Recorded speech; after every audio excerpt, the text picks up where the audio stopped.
Hey guys, this is Gaijin Hunter, and you're listening to episode 39 of the Third Fleet Podcast. Take two. I messed up the intro last time. I'm absolutely delighted to introduce a special guest for this week's episode. Super active member of the Monster Hunter community in Europe and gaming in general, having co-founded Arix Gaming and tweeting, streaming, and creating videos at a pace that I could only ever dream of. 269, thank you so much for joining us on the podcast here today. How you doing, guys? Howdy doody. Everybody knows me for saying howdy doody. It's nice to be here. I've kind of been waiting to jump on this podcast, and I just love you guys for inviting me. This is fun. You always have Arix around these parts, but who cares about him, innit? There you go. It is what it is. Are you intimidated by his beard or not at all? Because I am. No, because we were the He's been rolling with him, but he was a bald baby. Yeah. We were the ones who kind of like asked him or told him to kind of grow a beard and stuff like that because he had the bald head, and we're like, you need like a unique selling point. So like grow the beard. Grow the beard. And he was like, yeah, I'll try it out. I know, I've seen all the different phases. Yeah, auditioning for Mr. Clean. I don't know if you guys have that in your country. I don't even know what that is. An American brand called Mr. Clean with a bald guy. It's funny. It's really shiny, you know. He used to have this really awkward like chin strap beard as well. Like I know Gaijin tweets his pictures sometimes, and I tweet his pictures just to like tease Arix. But now he's got that full flesh beard, and it looks good. It looks good. Yeah. Yeah. It makes me want to grow mine out as well. The problem is that mine would just be like white. And it would just like really show my. This is it. The worst part, it wouldn't even be like Gandalf. It'd be more like Santa Claus. So it's. I'm not gonna do it. Wonderful. So I guess one of the first things that I think both me and Gaijin are extremely curious about this. What is the origin of your nickname, 269? See, let me tell you the origin of my name. So my name comes from when I was at school. I used to live quite a far away, so when I was going to school there was a bus, and the bus was the 269 bus, and people only saw me come off that bus, so people used to call me 269 at school. So that's where the name actually comes from. My bus room home. That's pretty cool, actually. I like that. That's not a true story. So now you can say that there's oh really? This is a world premiere? World premiere. That's not a true story. He's lying. Oh, it's not. I'm lying. Oh come on, man! No one knows the true story. You baited me. I believed it. I was about to say that you can go around now bragging that there is a bus line that uses your name that's branded.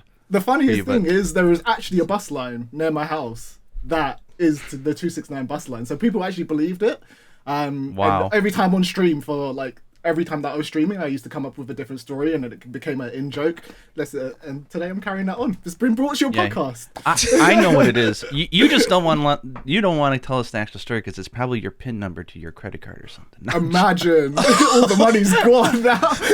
What's the combination on your suitcase? 1, 2, 3, 4. That's the same one as mine.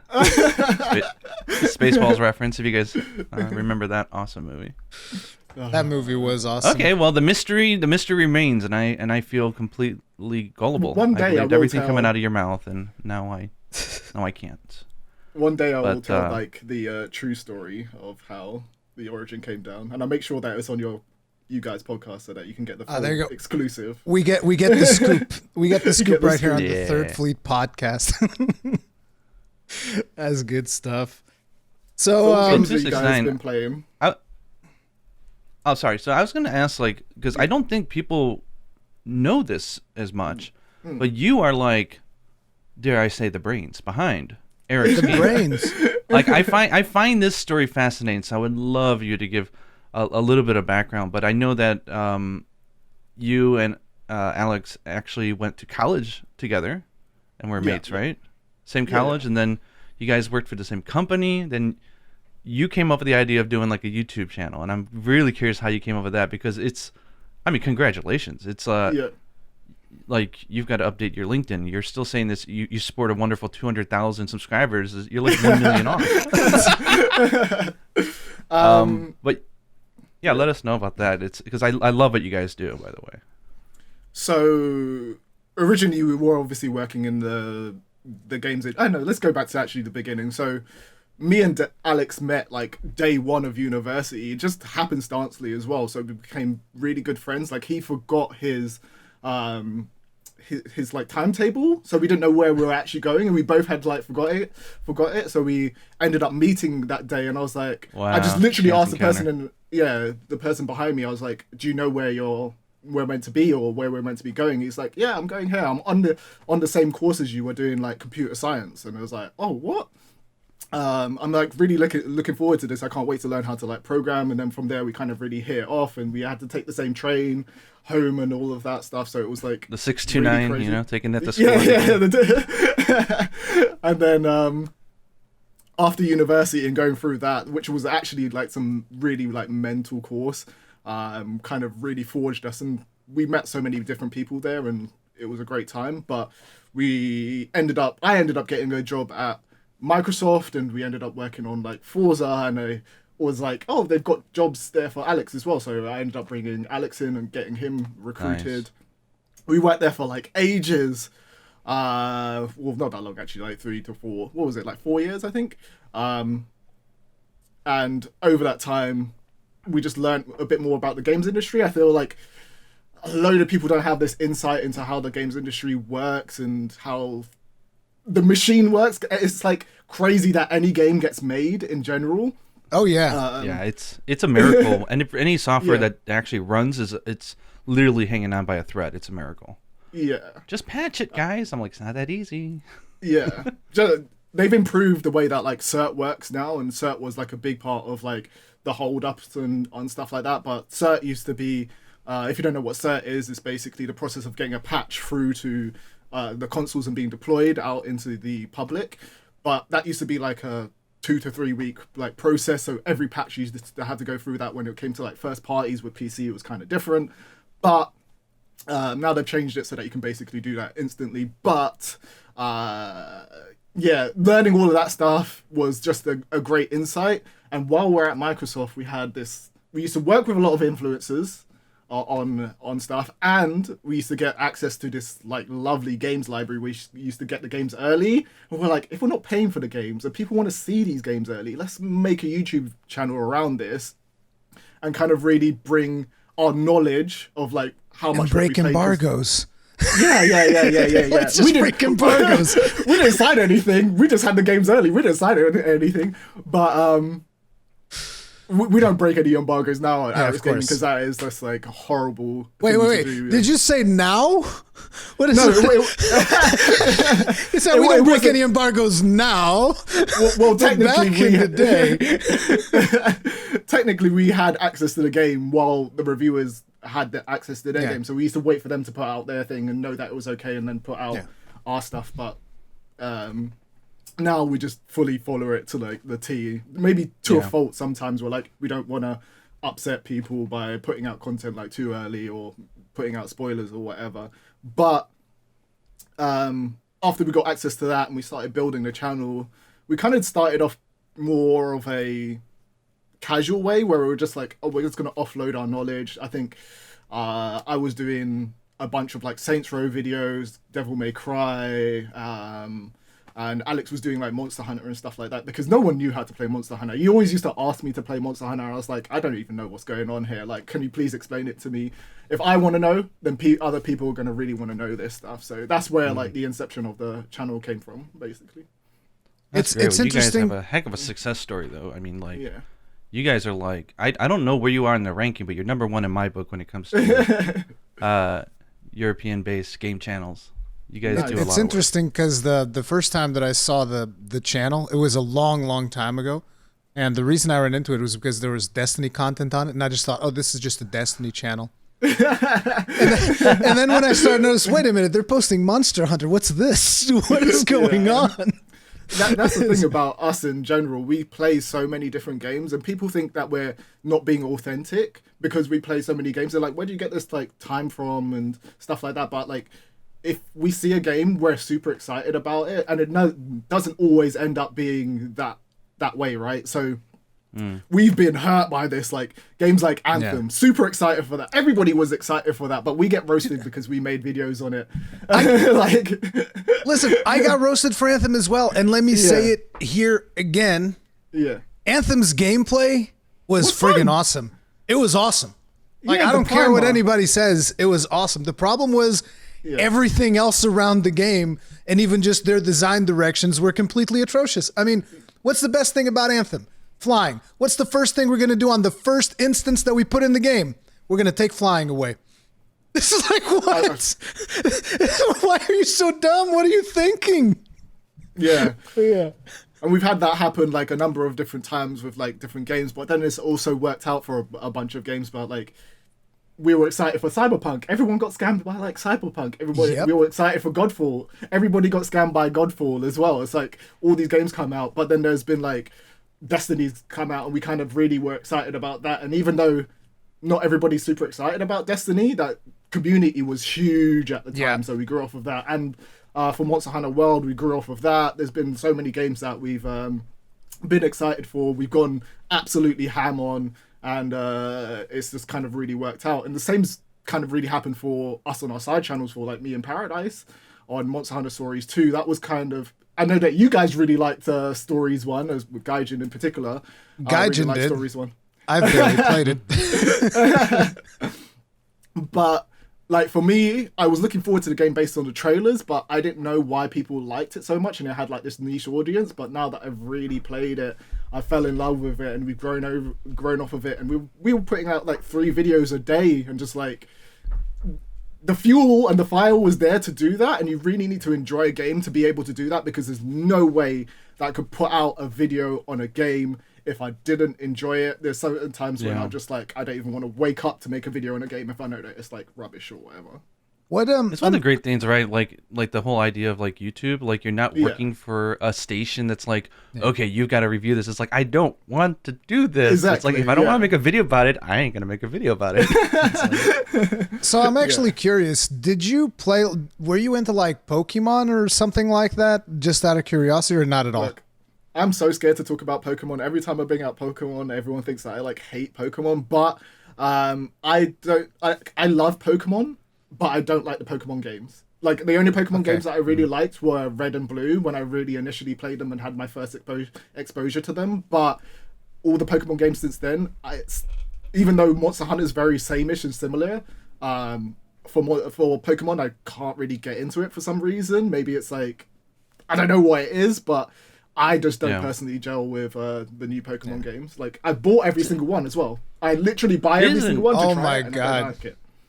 So it is an interesting concept, though, that you can be a fan of a franchise but not like the games. Because like everyone knows, I keep talking about Touhou Project, which is technically a bullet hell game. But there's like so many people who love the franchise. It's just some of the games are not for them. But it's kind of nice when you have all these different alternate ways to enjoy the universe, be it through anime or music or whatever. So, but it kind of sucks that the games aren't at the top of the list of great things about that franchise.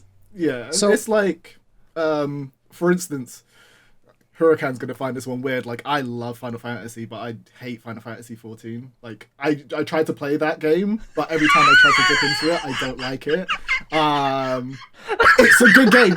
It's a good game, but it's just not for me. I just for the expression on his face, I could feel the. Yeah. No, it's like I think Final Fantasy 14 is. In a lot of good, because I say this about a lot of games. I don't think the Final Fantasy 14 is for everyone. It's 100% not for everyone.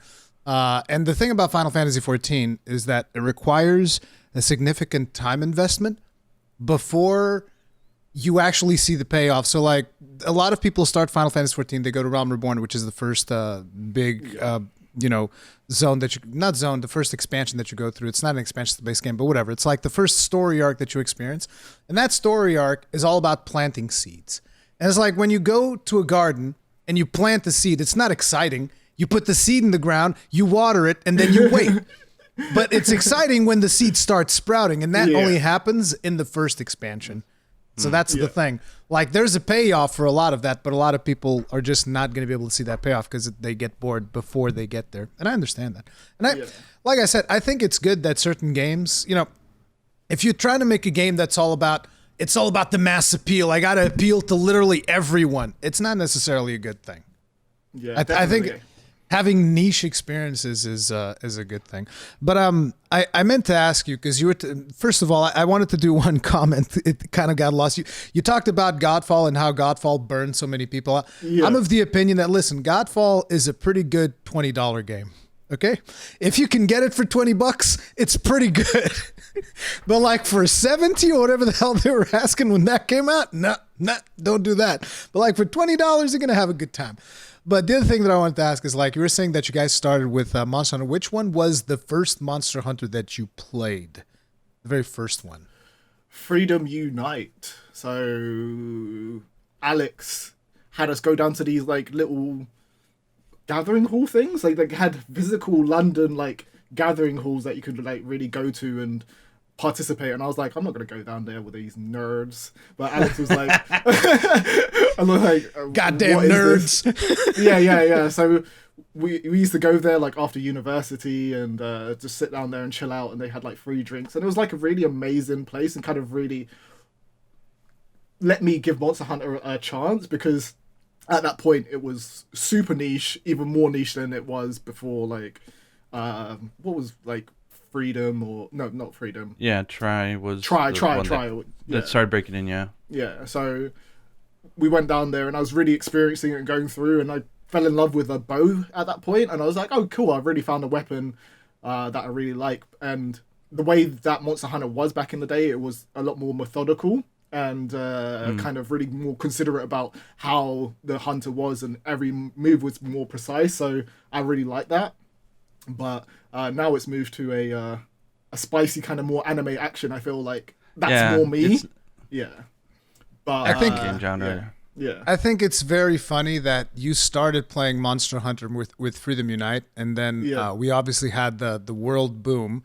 And then after the world boom, Capcom ported over Double Cross. They gave us GU, which is something I never thought would happen after World, right? And then somehow there was some kind of interaction that you had with someone that was like calling you kind of like a world baby or something, someone that came into the franchise through World, because you were playing GU and they're like, this guy just only plays World. Like, I even made a video because of that, because I got so upset. I made a video where I was like, Monster Hunter, everyone is welcome. Like, I got really mad over the concept. Like, it didn't even matter to me whether or not you started with World. At the time, I didn't know. It's like, it doesn't matter. It doesn't matter which game you started with. If someone's enjoying GU, why can't they enjoy GU? That's so dumb. That concept is like, oh, he doesn't respect the franchise. And now it's funny to hear like, no, you actually started with Freedom Unite. Probably you started playing the game before this person that was criticizing you. That's it. And I feel like people really like doing that, kind of really gatekeeping in a way. But like, it literally doesn't matter where you started with the game. Like, I don't need to give people my like gaming credibility to be a gamer. Like, I can start or play Monster Hunter for like an hour and be a Monster Hunter fan. You know what I'm saying? It's like, if you like the game, you like the game, and if you want to be part of it and be part of the community, it doesn't matter how long you played it. If you're good or bad as well, like, it doesn't really matter. Sorry. I've gotten this weird question a few times, which is like, hey, what would you consider a Monster Hunter veteran? And I'm always like, someone who's played Monster Hunter before? Yeah. I don't know. Like, someone who's played more than one game? I don't know. Yeah. Like, I definitely who cares? Like, I don't know, but I definitely think it's like, I guess veteran, like, if you played, if you're playing your second Monster Hunter game, you're already a veteran. Yeah, exactly. Technically, you've played the game. Yeah. So now you have multiple perspectives, and that makes you a vet. Yeah, 100%. And I feel like I was thinking about this the other day. Does anyone care if you're a good or bad hunter? There's a lot of focus on like if people are we're talking about divine blessing on Twitter, and that erupted into like some crazy thing, but no one cares if you're good or bad. If you're a really good you have to be in the top 1% of speedrunners to be even known for that thing. And most speedrunners, say like Kanta or TDS, they're known for being like decent and very good at the game, but most of the other speedrunners, people don't really like know them. And if you're a bad player, nobody knows you as well. So just enjoy the game for what you're enjoying. If you love speedrunning, which I kind of like dip my toe into like a couple of times, that's an awesome thing to do. Like, go be good at that game, but don't punish people for not using something in particular or not playing the way that you do. I just always find it weird that speedrunners are so, or no, I'm not going to say speedrunners, but people that are very good at the game. Because I don't want to say speedrunners, because some speedrunners are really, really cool. But people that are really good at the game, that generally play solo, are so concerned about what other players are doing when they're only going to go on solo hunts anyway. So, like, why do you care if little Timmy over there is, like, running some skill that you don't like? Yeah, that, and I also think that Twitter, in particular, I have an analogy in my head that I've been using a lot recently, which is what I consider called flipped percentage. Yeah. Which is, if 99% of people don't care what you're using, as long as you're all having fun, that means that, and there's 1% that does. On Twitter, it's the opposite. It's 99% of the people on Twitter care about, because that's where the 1% are. They're all on Twitter yelling at people. Because most people don't talk about that stuff, because why does it even matter? Like, I played with this guy and he was in my room and he missed a headshot, the bastard. It's like, no, you don't go online and talk about random encounters you had with other people playing video games. It's like, it's a video game. I definitely get where people are coming from, because if you're very good at a game and then you feel like people are playing wrong, you kind of want to correct them. You want to see the whole kind of community get better at the game. And if you do join a hunt on that rare occasion and someone's doing something stupid, it's so annoying. But remember that it is a video game and people do want to have fun on it. Like, it isn't a job for people. It is an escapism. It is a time for them to have fun. So don't try to impose the way that you play onto other people, basically. Yeah, totally agree. It's like, it's funny because, like, I still get frustrated, like, whenever I join a lobby and suddenly someone's playing longsword. And it's like, come on. I mean, you know, like, I get it. Ruri's like, I want some difficulty. I want a hunt that's longer than 2 minutes, guys. Come on. I have to keep that meme going. I'm gonna milk that meme to death. Can you imagine how, like, of those few that actually do care about other players? It's like, well, why are you playing with random people then? It's like saying, I care about the food at a restaurant, so I'm just gonna close my eyes and pick a restaurant and go. It's like, no, if you care about the food, you choose where you're going. Exactly. I'm just imagine those people running into my daughter, who is an amazing hunter, and she's also a fifth fleeter. She started with World. Which is great. So it's funny because she whips out the camera and the owl all the time and takes pictures during hunts, but she can do it like in the middle of like super attacks and still not get hit. Like, she's really good at it and she's fast. So I only imagine other people are watching and they see an owl and they're like, wait, what is that player doing? It's like, it's okay, she's carrying you guys, don't worry about it. She's just, I'm always so surprised by, like, because obviously you tweet about it, like how much you guys are getting through the content. You're like, oh yeah, we beat like Nawa in like 0.0 like minutes. I was like, oh wow. I was like, oh, wow. It's like you said, when you love it, you love it. And you know, it's really funny is she's still almost daily. She goes on and plays, does all mother hunts with random people because she just loves the randomness. And sometimes she can tell, like, oh, this is this person's first time. She's like, I look after him, you know, like, I got some life powders, you know, and she's got the good soul of a hunter. So nice, awesome. I'm so glad that you guys are playing like the games together as well. Like, I don't have kids at the moment, but when I do, like, I would love to have that experience. I feel like that is like something that is super precious, and I'm just so glad. Dream come true, yeah. I'm so glad that you took that time to do it, because I know there was a compromise there with you, like making videos or taking time to like play with your daughter. Yeah, there still is, actually, to be honest. There's so much I wanted to do in terms of content for Stories 2, Rise, even the weapon tutorials, but it's like, I'm never going to have this opportunity to bond and play Monster Hunter with my 12-year-old daughter. That's not happening again. Yeah. So if that means that I need to be less active for a while on YouTube, then whatever. And everyone's been really supportive. They're all like, I'm so jealous. You're choosing the right thing. Like, oh my God, if I could have that, like, because Monster Hunter is great when you have physically a person with you to play. It's just different. Yeah. I mean, it's cool to be like online talking, even over Discord or whatever, but like being in the same room playing with someone is just somehow a little bit more special, which you probably know from your experiences down in the basement with the dorks on Reading Unite. But it's special, and it's to have that with your daughter is just crazy. And I think it's because I never pushed it on her. Like, she was born when I was already into Monster Hunter. So like she knows that I've been obsessed with it, but I don't shove it down her face. She's joined me to events and she likes the monsters in the theme, but I've never asked her to play the game with me.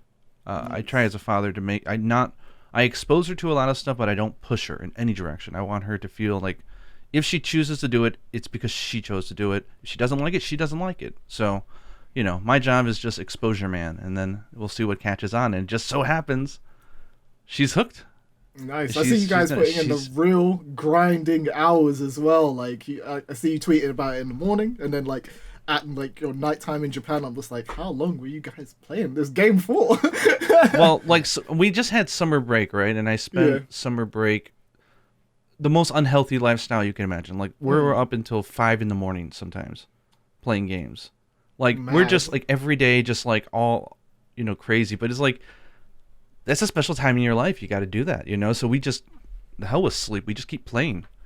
So like tonight we're gonna play a lot later because we'll talk about stories later, I'm sure. But we got like Soulseer and stuff. But she's never faced Soulseer, so we're gonna go to GU. We're gonna do that first. And then we're going to play it in stories too, so we can see the interpretation of the character, which is what we did for some other monsters, and it's been really fun. But yeah, there's not enough time in the day. Time is the biggest currency, so use it wisely. Yeah. Nice. That is and we just, man, I'm really scared for my sleep schedule. Once if they ever come out with like a super all-mother quest, like a really buffed version, the amount of challenges we're going to think up of how to do that is going to be really fun. It needs to happen at this point. I've actually liked the last 2 updates that they did to Rise quite a bit because they brought those more challenging quests to the forefront. And I think that if they just brought more of those, I think that maybe the community would be, you know, less upset. But it's like what you end up getting nowadays, you get a lot of memes from people going like, oh, there's a new event. Oh, it's just titles. And it's like, well, I thought you wanted a challenge. It's like, turns out you just want a reward. I mean, come on. What's the deal? Because like I spent a lot of hours in the recent quest, the Rajan quest, until I could just do it without carding. That's my thing. I just want to do the quest without carding even once so that it's good. And I did that with the Akuma layered armor as well, which is it's so cool. The Akuma layered armor is freaking amazing. I'm curious if you did this, but my daughter brought up a really interesting concept to me recently in the last few months, which is if you're trying to do something like she's playing games and trying to get like a perfect run, don't stop or reset in the middle of it. She's like, if you're failing in the middle, go to the very end because otherwise you're never going to get practice on the back half. And so her concept is that if you're going for a challenge like the no carts, even if you cart, you don't start over. No, because the point isn't this is going to be the run. It's I'm getting the practice in to get that run. And when it happens, it happens. Depends on how far in I am. It depends on how far in. Because, you know, sometimes I'll be like, if you cart in the first 10 seconds and yeah, it's like, whatever. That's no practice. But then at the same time, if you cart like, I don't know, 20 minutes in or something. Well, not 20 minutes because it doesn't take that long. 5 but minutes? You get the idea. If you cart like closer to the end of the quest, then you're like, oh, you know, I'm kind of close. So, yeah. But I've spent quite a few hours doing that with Sword and Shield because Gunlance feels the worst part is that after this I see that Chaos Slayer did it like sub 9 with Gunlance and I'm like, you bastard I hate you because I only did like 11 minutes on Sword and Shield and I was like, oh damn it. I haven't actually dipped on to actually like try out that quest. Is it good? Like, how are you guys enjoying it? It's really good. Yeah. I thought it was. I think it's their best one in a long time. I mean, I think a lot of us maybe not. I don't know, but the event quest like drip has been really lackluster. Yeah. Like it's like really you're gonna literally just drip me off like a quest, and it's. I don't care about the reward. I care about how unique and different it is. And if they're just doing like, oh, a new monster in a new locale, it's like. That's not even something to talk about. Like, that's great. I love it. But, like, that's not, like, the event quest of the week. It's like saying, you know, hey, you're going to have milk today. Oh, great. I have it every day. It's, you know, I don't know, like, a good analogy for it. But, so, like, there's been nothing really horribly special about all these quests. But the Rajag one is interesting because I'm looking at this from a game design conceptual place. I don't think they've ever done this before, and I don't know if I'm wrong, but they give you an objective and they say go kill a Rajang, and then they go, oh wait, there's two of them, and one is like super duper duper duper strong. But you know what? I just need one. I don't care which one. You choose. And so they literally give you a difficulty slider, and you say, you want the little baby down below, or you want to, gear up and go for the big boy. Yeah. And it's kind of like, it's cool because it's voluntary. You're playing for the challenge because it's fun, and he hits hard, and I love that. Like I want this for every monster. Like give me hard versions of everything, and I think it just underlines a common complaint, which I would agree with, which is the game is too easy for a lot of us. We would like to have a little bit more bite and challenge to it, so it scratched that itch a little bit for me. I definitely think that's what they need to do more of, like take mechanics or systems that they have in game and just kind of remix them into some brand new content that people can really experience with a nice reward, such as like the layered armor that people will dip back into. But like, where are the baby monsters? Like the other day, me and Yuna were fighting the little baby Gammoth. Like there's that event quest where it's like the size of, I think the cats are bigger than it. It's like super small. And you had like the little Rurikhan in 3 Ultimate, if you remember, and he like when the whole arena blows up. I was like, where is all that stuff? I was like, just fudge with the parameters and throw it in the arena. You have good materials, just make some more dishes, man. So. But how are you guys feeling about like Rise in general now at the moment? Like how are you? Like where would it? Do you feel like it's a good Monster Hunter game? I actually want to flip that. I actually want to flip that question around because you said you haven't been. You didn't even did this last event. Like, if you dropped off of Rise 2.6? I am nervous every time I want to pick up Rise for some reason. It makes me anxious because I don't feel like I'm going to pick it up and enjoy it when I go to play it. And I feel like that's not because the game isn't good. I just feel like the whole sentiment around it's most impacted my enjoyment of the game. Like other people's opinions, which doesn't normally happen, has impacted my enjoyment of it. So when I pick it up, I'm like looking for issues where I wouldn't enjoy it. But if I was living in a vacuum, and that is what you can do when a game isn't released as well, which I like doing, having that during the review period. You don't have other people's opinions influencing yours. You can really enjoy it for what it is. But I pick it up, and even though I know it's a good game and it's just fun to hit monsters and go into a quest, it just kind of irks me when I go to play it. It's like the last event quest I went on it. I'm just know that I'm going to play it, and then there's going to be people complaining about it online, even though it is just a nice thing to have. Even if we're not getting the exact content that we want, we're like, people want new monsters, they want new experiences, they want new like activities to do. This is still nice for us to have. Like, if this is like a bad scenario to be in, at least they're giving us some more content to like dip in and like play, essentially. Yeah, I don't know the actual psychology term for it, but there's that thing, right? Like if you're going to go to a restaurant for the first time, and I tell you that it's, or you know that it's a 1-star, like horribly reviewed restaurant, or you don't know anything about it, no matter how good you are at just being open-minded and optimistic or anything, it's going to change your experience a little bit because you're going in with something, right? And it just taints you in a way, and it's a weird phenomenon. It happens to me as well. But I kind of feel like what you were saying about anxiety of picking it up is how I felt actually with World and Iceborne for a long time. Like I would actually feel like physically feel anxiety, like picking up the controller to turn on the console. Like it was like a traumatic thing for me to do because like there was it wasn't because of the community, it was more because of me, but there was like certain things that were just small little things that were glaring at me and just yelling at me, and I just were hitting me the wrong way to the point that it was impacting like the actual overall experience. I'm like, why am I getting like this? Why am I caring so much about this? I was like, I'm not going to force it. So I stepped away for like half a year or more.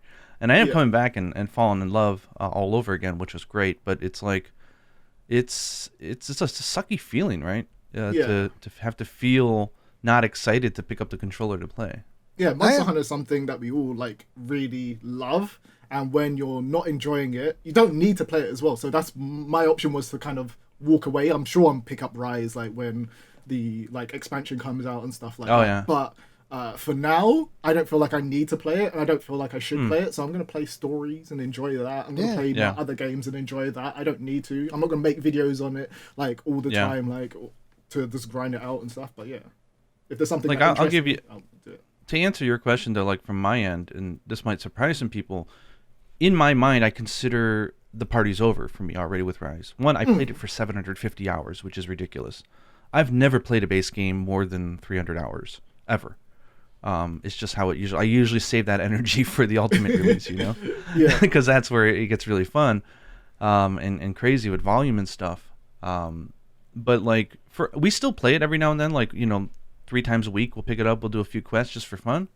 And we kind of like the event quest as a good excuse to jump in there and play a little bit. But I mean, we're full. Like we were at a buffet. We're just sipping on dessert and coffee at the table. We're done eating, so we're enjoying other games. And I think largely that's even for stories too. I think for my daughter, the party's kind of over. I'm still playing it kind of a little bit more than her, but she's like, you know, I'm just gonna let it build up, and I'll wait for a good excuse to jump in and play some more. It's just, you know, you can only grind for so long, right, on stuff. 100%, 100%. That's the way you experience it. You play it up until you don't enjoy it anymore. You don't need to play it all the time. Like, but man, she was really.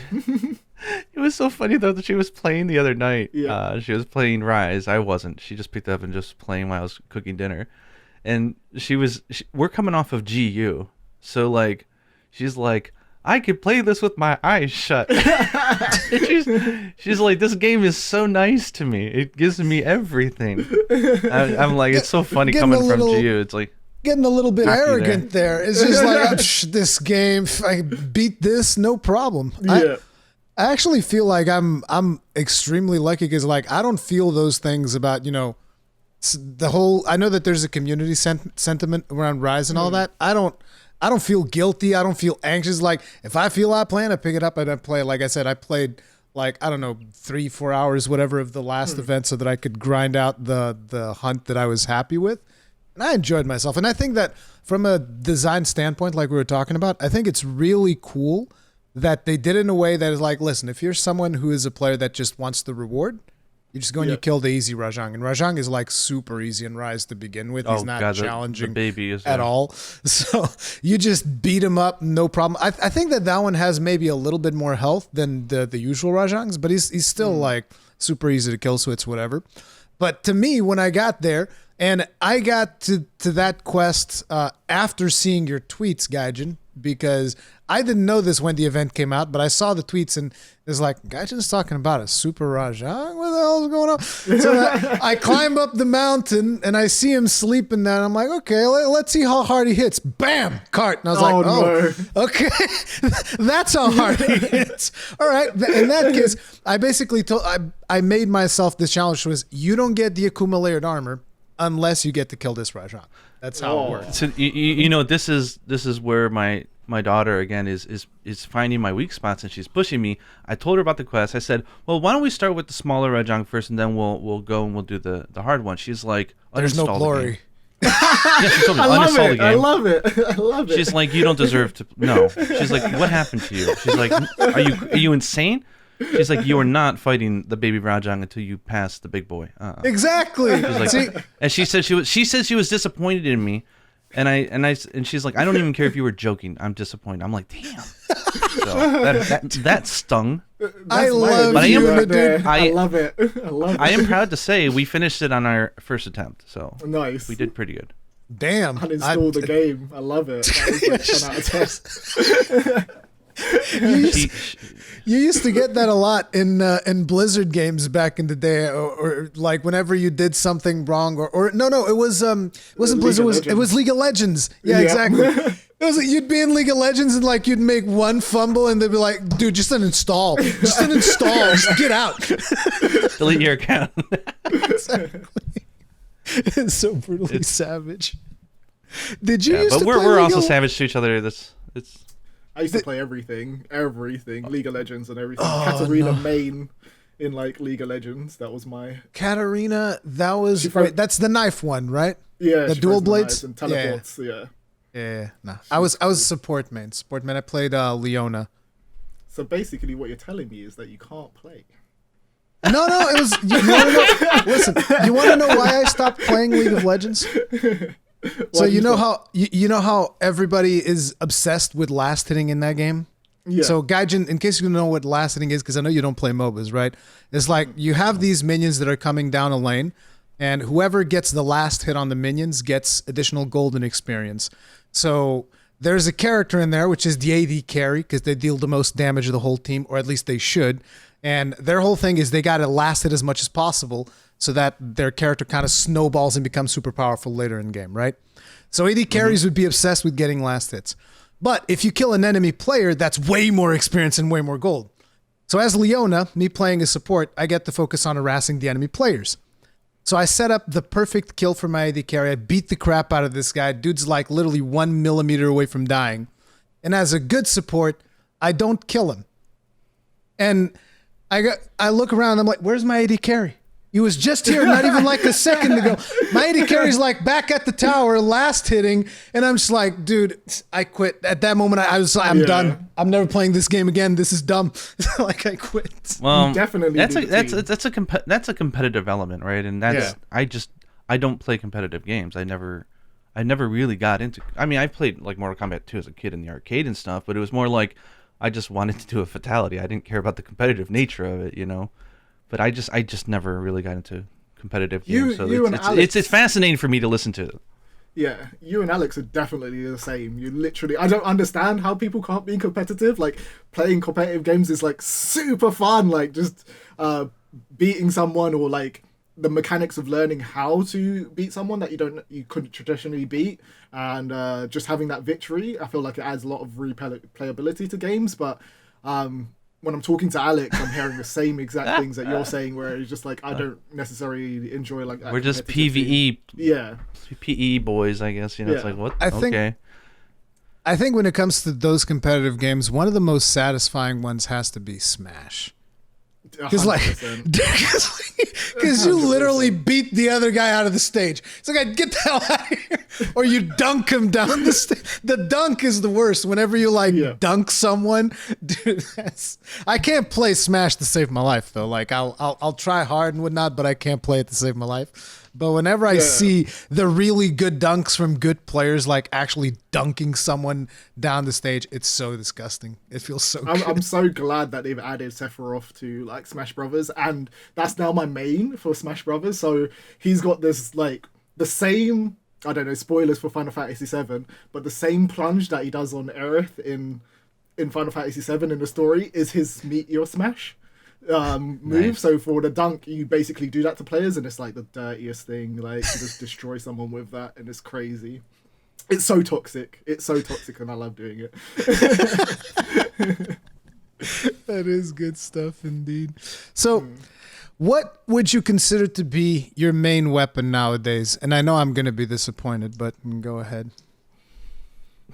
I don't have a main weapon. I don't think I have a main weapon. I think I like every single weapon aside from... So you're a gun lance main? No. Not even close. Gun lance is like super cool. I want to main the lance. But I'm just not good enough at it. Well, it doesn't... I can't even say it doesn't do enough damage, because have you seen the runs where like the lance is just going ham and people are just like darting across the place? But I feel like I can't do enough damage with the lance, basically. Insect glaive is a weapon that I don't necessarily get on with, even though I do want to pick up and play it, because I feel like the changes in Rise are like super cool. Is there any other weapon that I don't really get along with? But most of the weapons I just absolutely really like, and I spend most of my time on longsword or bow. There we go. Or, see, I knew or charge blade or lance. Okay, at least you have charge blade in there. Thank God, because I was like, really, longsword and bow? I have to deal with this? Come on. Yeah. It's the most anime, and I just love anime stuff. Like, so I'm gonna go with like the longsword as well. So I really like that, and light bowgun. I know light bowgun's like super cheese, and people don't really like playing with that, but for someone that really likes shooters, I enjoy the mechanics of like just shooting things and just having fun with it as well. So yeah. If I was like if I had the patience to deal with the ammunition stuff, I'd probably play light bowgun here. I mean, I've played light bowgun for Kolv in the past because obviously everybody played light bowgun for Kolv. But other than that, this is something really... I would love to bring up. Actually, it's a good point because I noticed a lot of people, and myself included, when I first thought about doing. I mean, back in the day, like we had to craft our exact same armor sets again in order to do Gunner, which was just way too much to ask. So it was harder, but it's like the conception that it's a lot of micromanaging and it's really complicated.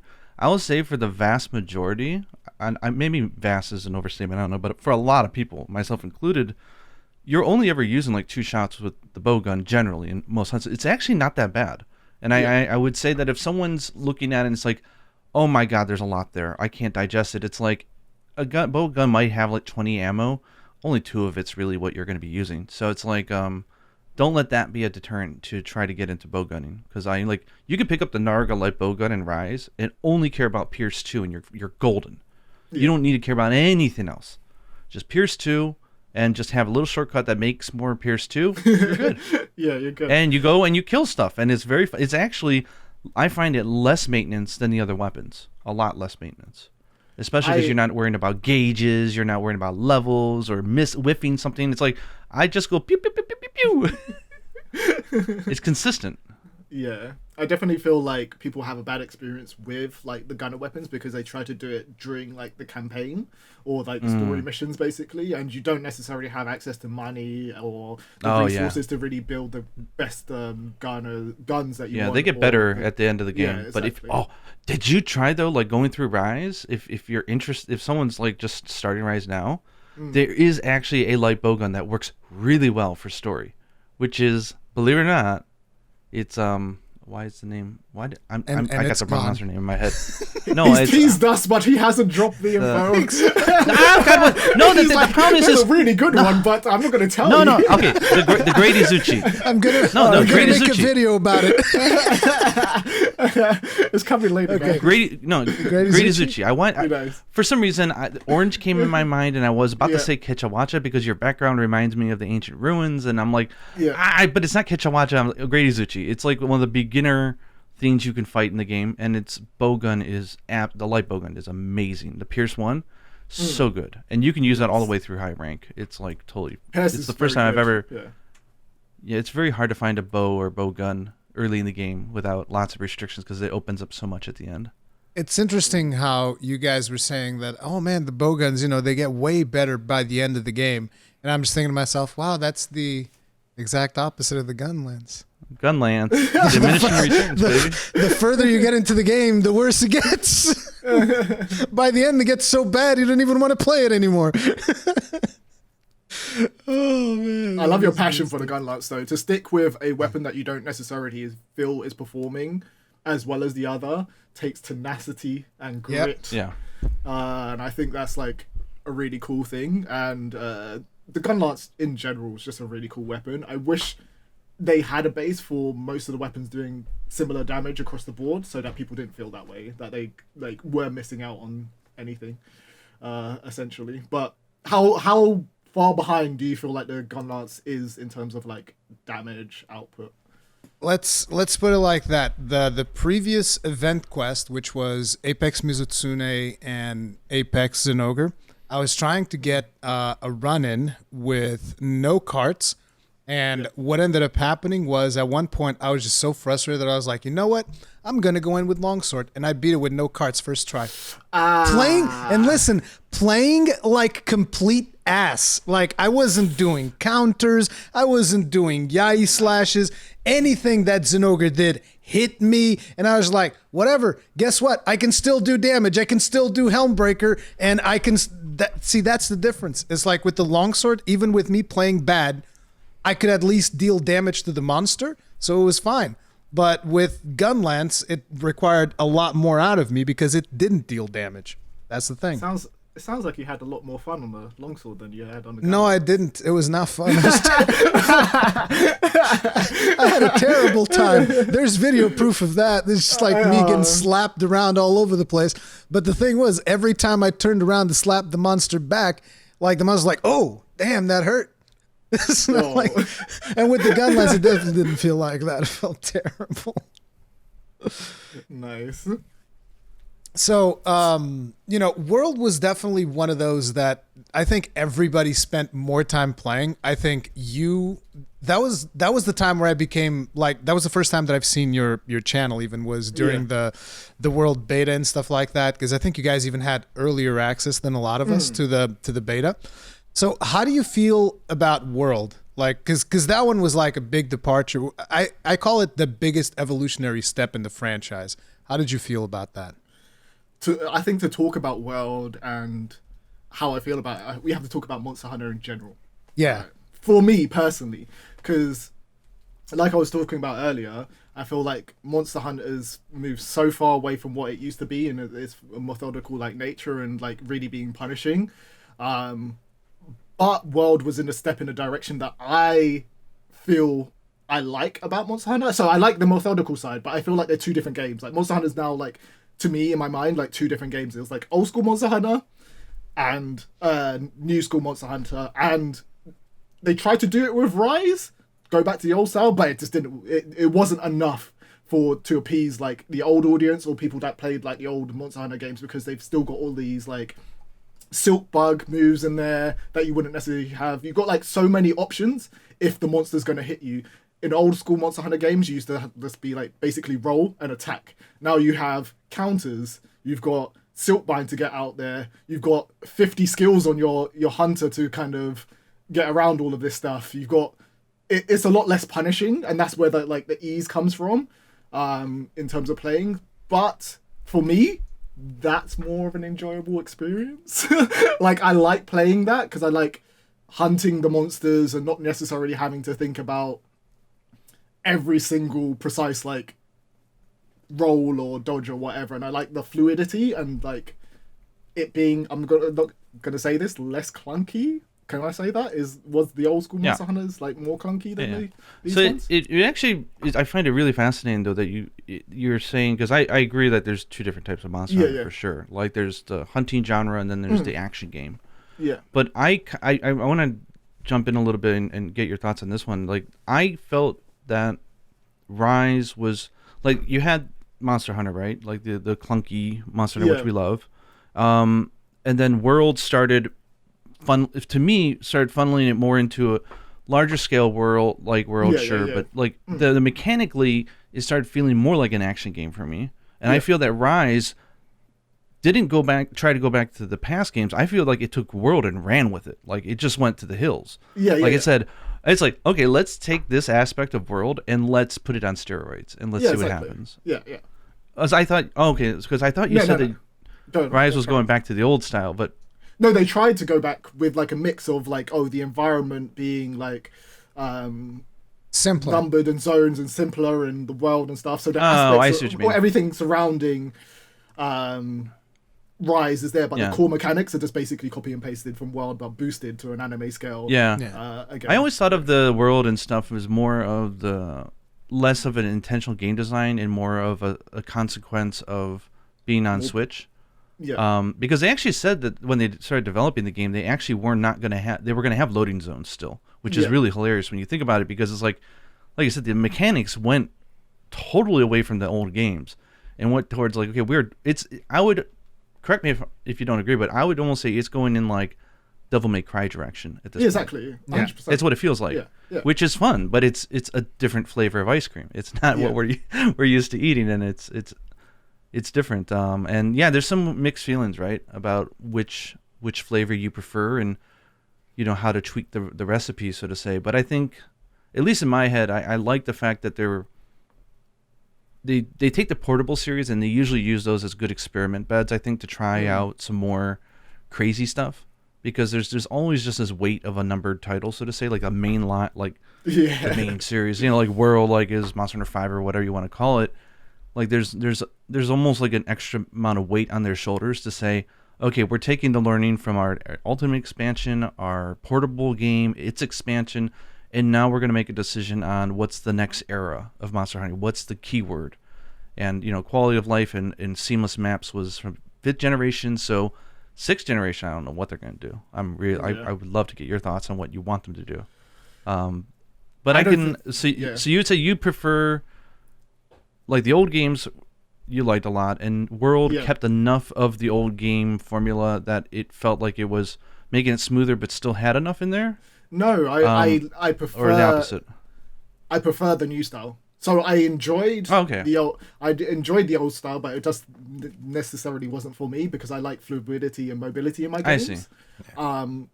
And for me, like as someone that worked in games and wanted to like build games and still wants to build games in the future, the core concept of Monster Hunter, I feel, could be even more potential. Like my dream Monster Hunter game is probably so far away from what the community wants, but I want that. And personally, I feel like it's heading more in that direction, and World was a step in that direction. I want it to be a full, like people are gonna go and like fully throw up when I say this, but I want it to be a full ecosystem that is open world. You go out there, you experience it with your friends, you go to a huge world and you can locate a monster in a place and you go hunt that, you encounter other hunters.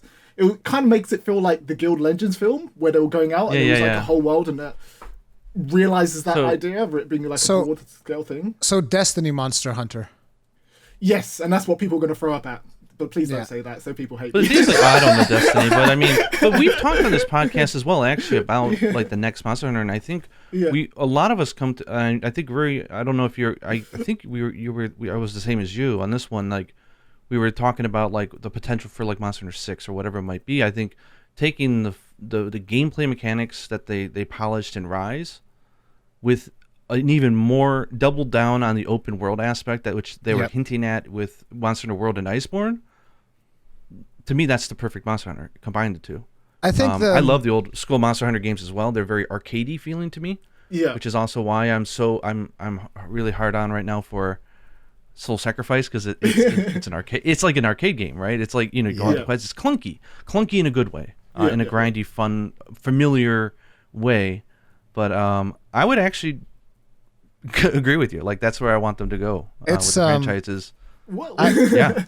I want to bring back Soul Sacrifice in a bit, but focusing on the potential for the next big Monster Hunter entry. I actually think that, you know, the way that Destiny did its world, as in not its world, but like the structure, particularly when you were in those zones. Like I just remember mostly from the little that I've played of Destiny, because I never got like super mega hardcore into it, right?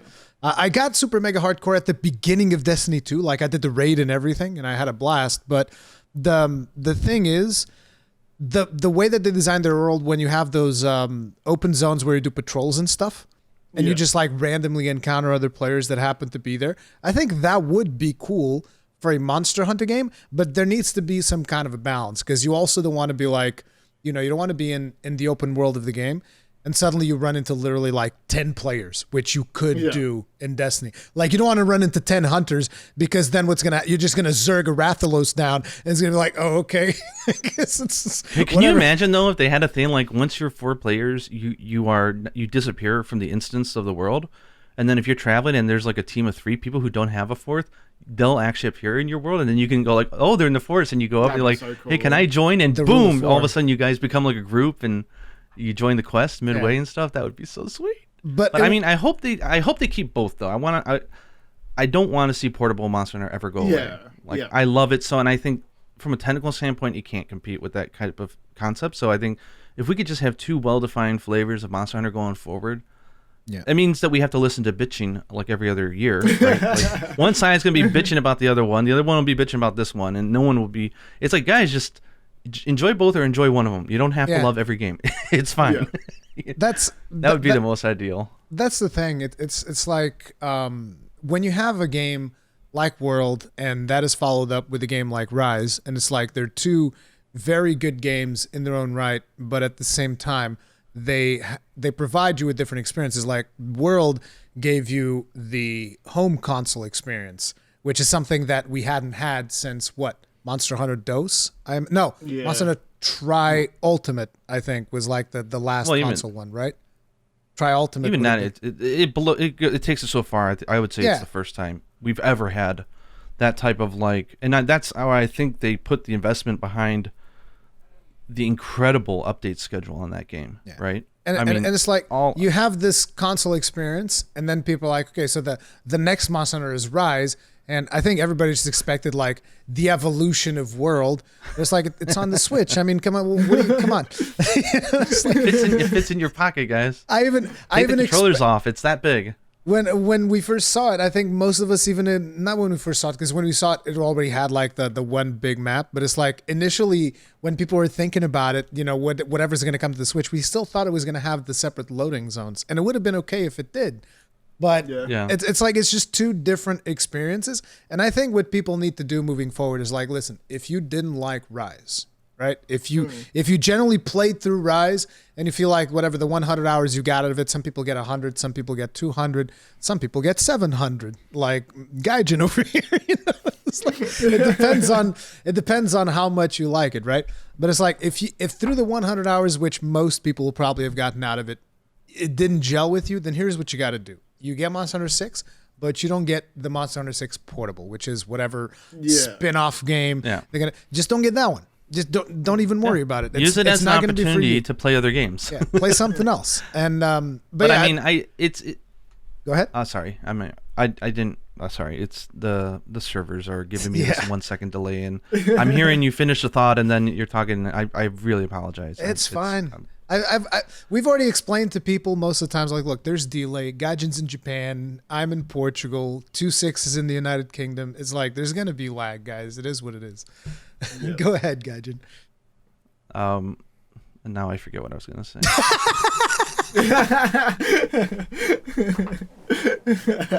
Oh yeah. So okay, I remember now. So you have a problem, right, where it's so much more nuanced than Twitter could allow for. And most online forums and Reddit and just the attention span of people. And it's just like, I'm not going to engage every random person on the internet in thorough, nuanced discussion. I don't have the time to do that. So any discussions we do have is going to be by default surface level. And it's going to be very like spitting sound bites and that's about it, right, to each other. So it's almost meaningless at a point. But you get this issue where people are like, look, I have let's take Rise as an example. I have criticisms of this game, and I want them to be heard because I want them to address them in the future, and that's a legitimate thing. But then you get people who are like, it's very obviously that this is just not the style of Monster Hunter for them, right? And so when I say we, but like when let's say myself, and I say, look, one, the telling signs are there, like they're using, vulgar words. Lazy, like really hyperbolic expressions. It's like, okay, this is no longer complaining or a criticism. This is bitching about it. And you can bitch about it, and that's fine. But, it's not your game. Then play another game. There's so many good games out there. And then people are like, oh, you're gatekeeping. I'm not allowed to. I was like, well, one, we shouldn't be talking. This is just the side effects of social media these days. We normally would not be having. Damn. Well, with these, I don't even want to talk to you. No. It's like, get away from me. Think back. Think about it. You're at school. Let's say you're at school, right? And you're hanging out. You're in a club with some other people, and like he plays this game. He's not feeling this game. You are. Are you going to sit there and then say, "Hey, you don't like the thing I like. Let's discuss this." Like you're not going to go around debating people in normal life. My friends. Not how. What do you mean? No, I do that with my friends all the time. Your friends, but your friends, but not your followers on Twitter. Hey, listen, whenever they are your friends, but they're not. You know what I mean? I have a friend of mine that buys like literally every game under the sun. So at one point, this friend, after we finished it on PC, he actually, unironically, bought Aliens Colonial Marines. Okay, and I know why he does it because he's like a collector, right? He buys like every PS4, every PS5 game, so he's like he wants to get. But I gave him so much crap over it. I'm like, dude, come on, man. And he's like, oh, dude, but I bought it for like 1 year. It's like, I don't care. Go buy a coffee. Like what? I gave him hell. But I'm sorry. So I guess what I'm trying to say in a more better way, I hope I could put this, is that I think there's two different debates, and we're accidentally mingling the two debates. It's like the guy who wanted to go into the room of, hey, how can we improve this experience debate room? Then there's the I don't like this style of Monster Hunter debate room, and those are two very different, but we're like intermingling, and there's tons of friction because of it. It's like, we shouldn't be debating because it's just not constructive. Because I just don't think we're coming at it even at the same objective. You know, I think that's where it's on us to kind of look at what they're trying to say. Like I look at Sock says don't really listen to people that are being like toxic in that way. And Alex says don't really listen to that. Most of the people around me say don't listen to people that are being toxic in that way in like expressing their opinion. But for me, I always try to look through what they're trying to say, and I feel like the most passionate people are the most hyperbolic people. They'll be like, the game is trash, the game is dead, blah blah blah, and that's because they've basically lost their love. They've been hurt. They've been hurt. So for me, I feel like it's on us as having an audience and having a closer connection to Capcom or whatever to kind of vocalize that for them. And that's why even the other day I was just sitting on Twitter, there's a bunch of opinions that I just really don't care about, and it's not necessarily my personal opinion, but I like to vocalize it so that people know that it's out there, or give people a chance to be heard, because they don't feel like they're being heard, and it kind of calms them down a little bit, and they're like, okay, cool.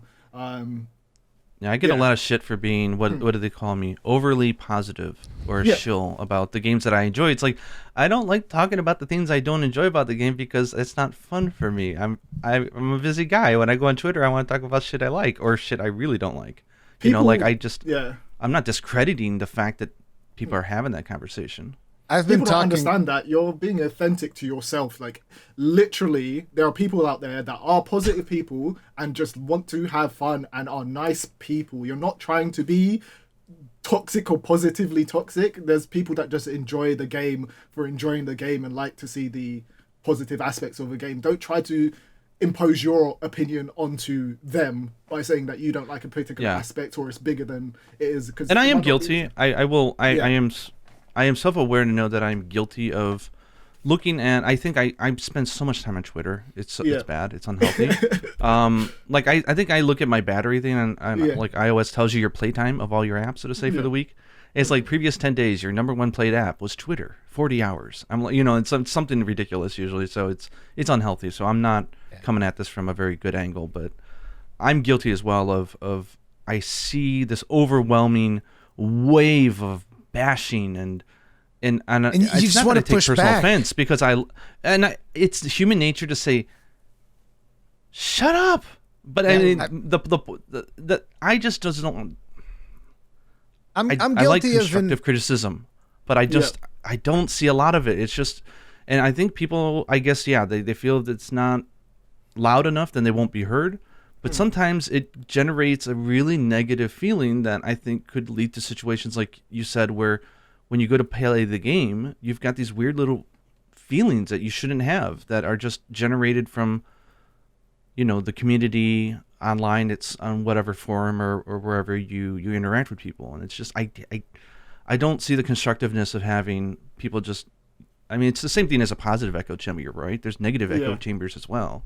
And people are like, well, you need to admit that this is trash. I'm like, it's trash to you. I agree with that. Yes, you find it trash. You don't like it. I absolutely agree with you that you are correct in your feelings. Yeah. Like, what do you want me to say, man? I love it, or I don't give a shit, or maybe it's bad, but it's not part of the big picture for me. I don't know. We're all different, so. Yeah. It's one of those things. I'm guilty of engaging in it as well. Like, a while back, there was this one tweet that just triggered me so hard. This one dude was like, "This game didn't even need to exist. We could have just had stories too." And I was just like, "Oh my god!" I just popped off. I was like, "It's a great game. Freaking fight me!" I got really mad. I was like, "What this guy? It's a great game. Fight me!" And a lot of people actually came out to fight me. I was like, "Oh damn!" As a 269, the thing that impresses me about you is that you're able to engage with a lot of that discourse, but yet you also have the background of understanding game development and operations. There's got to be a bunch of stuff in there that is just pulling at you to say, like, y'all don't get it. Like, come on. But you don't. And I find that the amount of reservation is commemorable. I couldn't do it. Sometimes I just like to troll people anyway because I'm quite chaotic. So like I will tweet stuff that will just rile up people, and every time that someone annoys me, I will want to annoy them more than they have annoyed me. So like Rurikhan saying there, where he's like, you replied, "Come fight me." I would just find the thing that would annoy them and just be like, "Okay, I'm gonna tweet this." You've just given me fuel. We can play this game. Yeah, exactly. Schoolyard antics. It's fun. That is a very super rad thing to do. Like I see super rad going at it all the time, dude. He goes through the trouble of posting so many of his terrible comments. It's like, here you go, right here, public square. He hides the names, of course, but still. I'm so jealous that he does that. I feel like we have to be a bit more chill at Arix Gaming because not only the size that we are, but the connections that we have to like loads of different parties that we're just like, oh, we have to be a bit more calm. But that would be me fully unleashed. Like I would just be tweeting that like that all the time, just roasting people. But most of the time, it's I don't understand why people have so much disdain over certain things when it's literally just video games that we're playing. Like it's an enjoyable experience. It's like entertainment, and people forget that. But people get so involved and enveloped in it that they become toxic almost, and it's just like let me tell you something. On my secondary channel, I've been talking about one of my earlier gaming passions, which is World of Warcraft, and I've been pretty negative, maybe even considerably toxic in a lot of situations. And let me tell you something, for the people complaining about Rise, if you like World of Warcraft, you have no idea. You literally have no idea.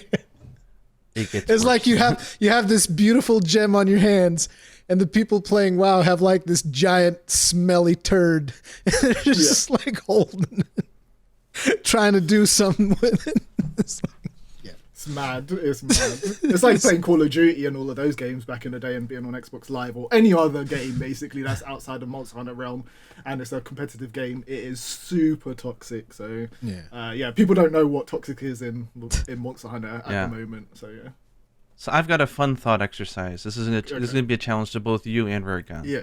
Which is take in recent memory or whatever that sticks out of your memory. What's a take that I've tweeted that you were like, oh man, I do not agree with that. Like, what the hell? Like that? Nah, I don't feel that way. What would be either the biggest one or just one of them random? I would love to hear your thoughts. Sometimes I can see where you're coming from, but sometimes I just feel like you're literally like trolling, and I'm just like, is he doing this on purpose? Because of the way that you've worded it, not the actual idea, but the way that you've actually worded it. Oh, interesting. I can't. Do you have it? I'd love to know an example. I can't really think of anything. Name some of the things that recently people have got on your neck with, because I know there was Capture versus Kill, but I'm not really bothered about that. Oh, so that doesn't really bother me. Yeah, that was upsetting. The recent one was Divine Blessing. People stuck up for that, but that's I feel I was on your side with that one. So there was one in the middle. I think the most controversial one I had was Basil Geese, and the way spoilers. That it was. That triggers me, man. It triggers me, dude. Yeah. I mean, you know my opinion on that one. Like, I'll be without like. Stuff gets spoiled to me way too often because I stream these games. Like, to give you an idea, 2.6, I was going through Iceborne in my first playthrough, and some random person just jumps into my chat and goes, hey, has he fought Gold Rathalos, Goldian and Silver Rathalos yet? And I was like, son of a, God. Oh, no. I was so mad. Like, my mods banned them, but I saw them as I was like, damn, dude.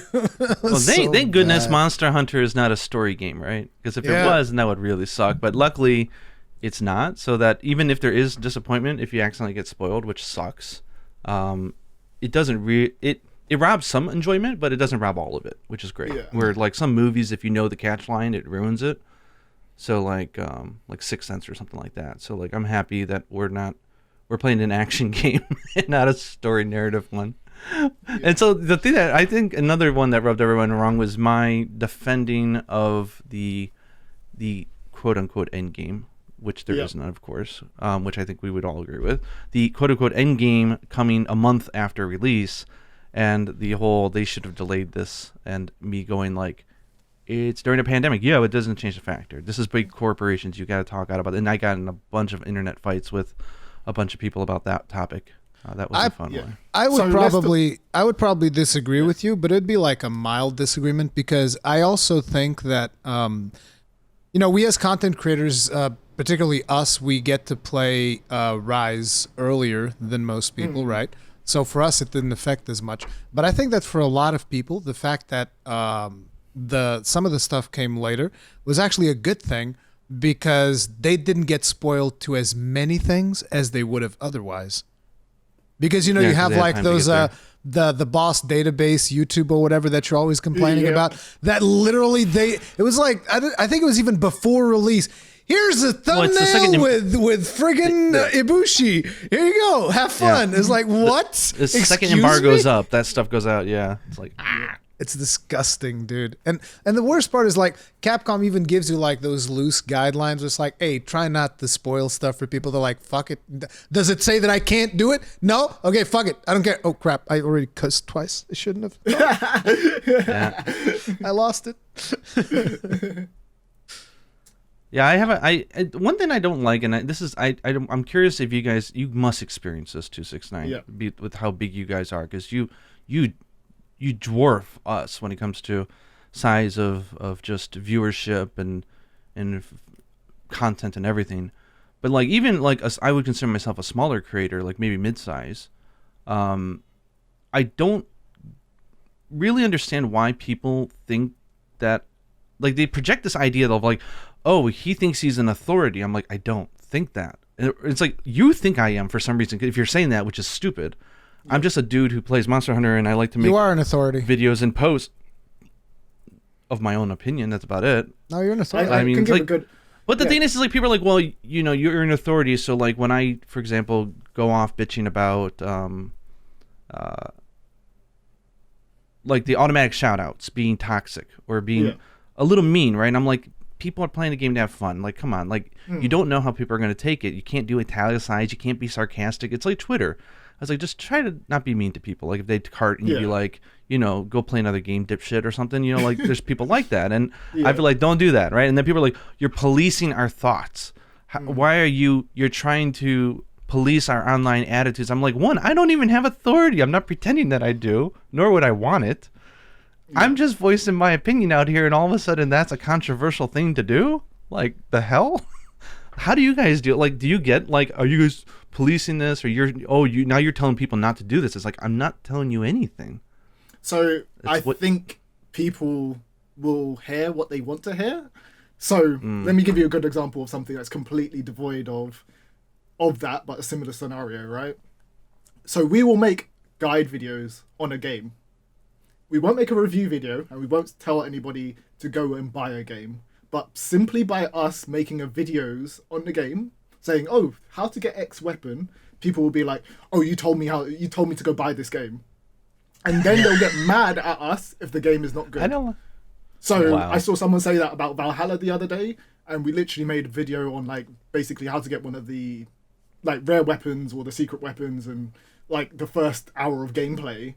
And someone went in and was like, this is why I just don't like IRX Gaming. You just can't trust their opinion. And I was like, you didn't even do a review on this. Like, we literally just uploaded a guide on this. Like, I was like, what is going on here? Like, it's like they think you're sponsoring and pushing everything that you publish. It's like, I'm just making videos on games that I'm playing.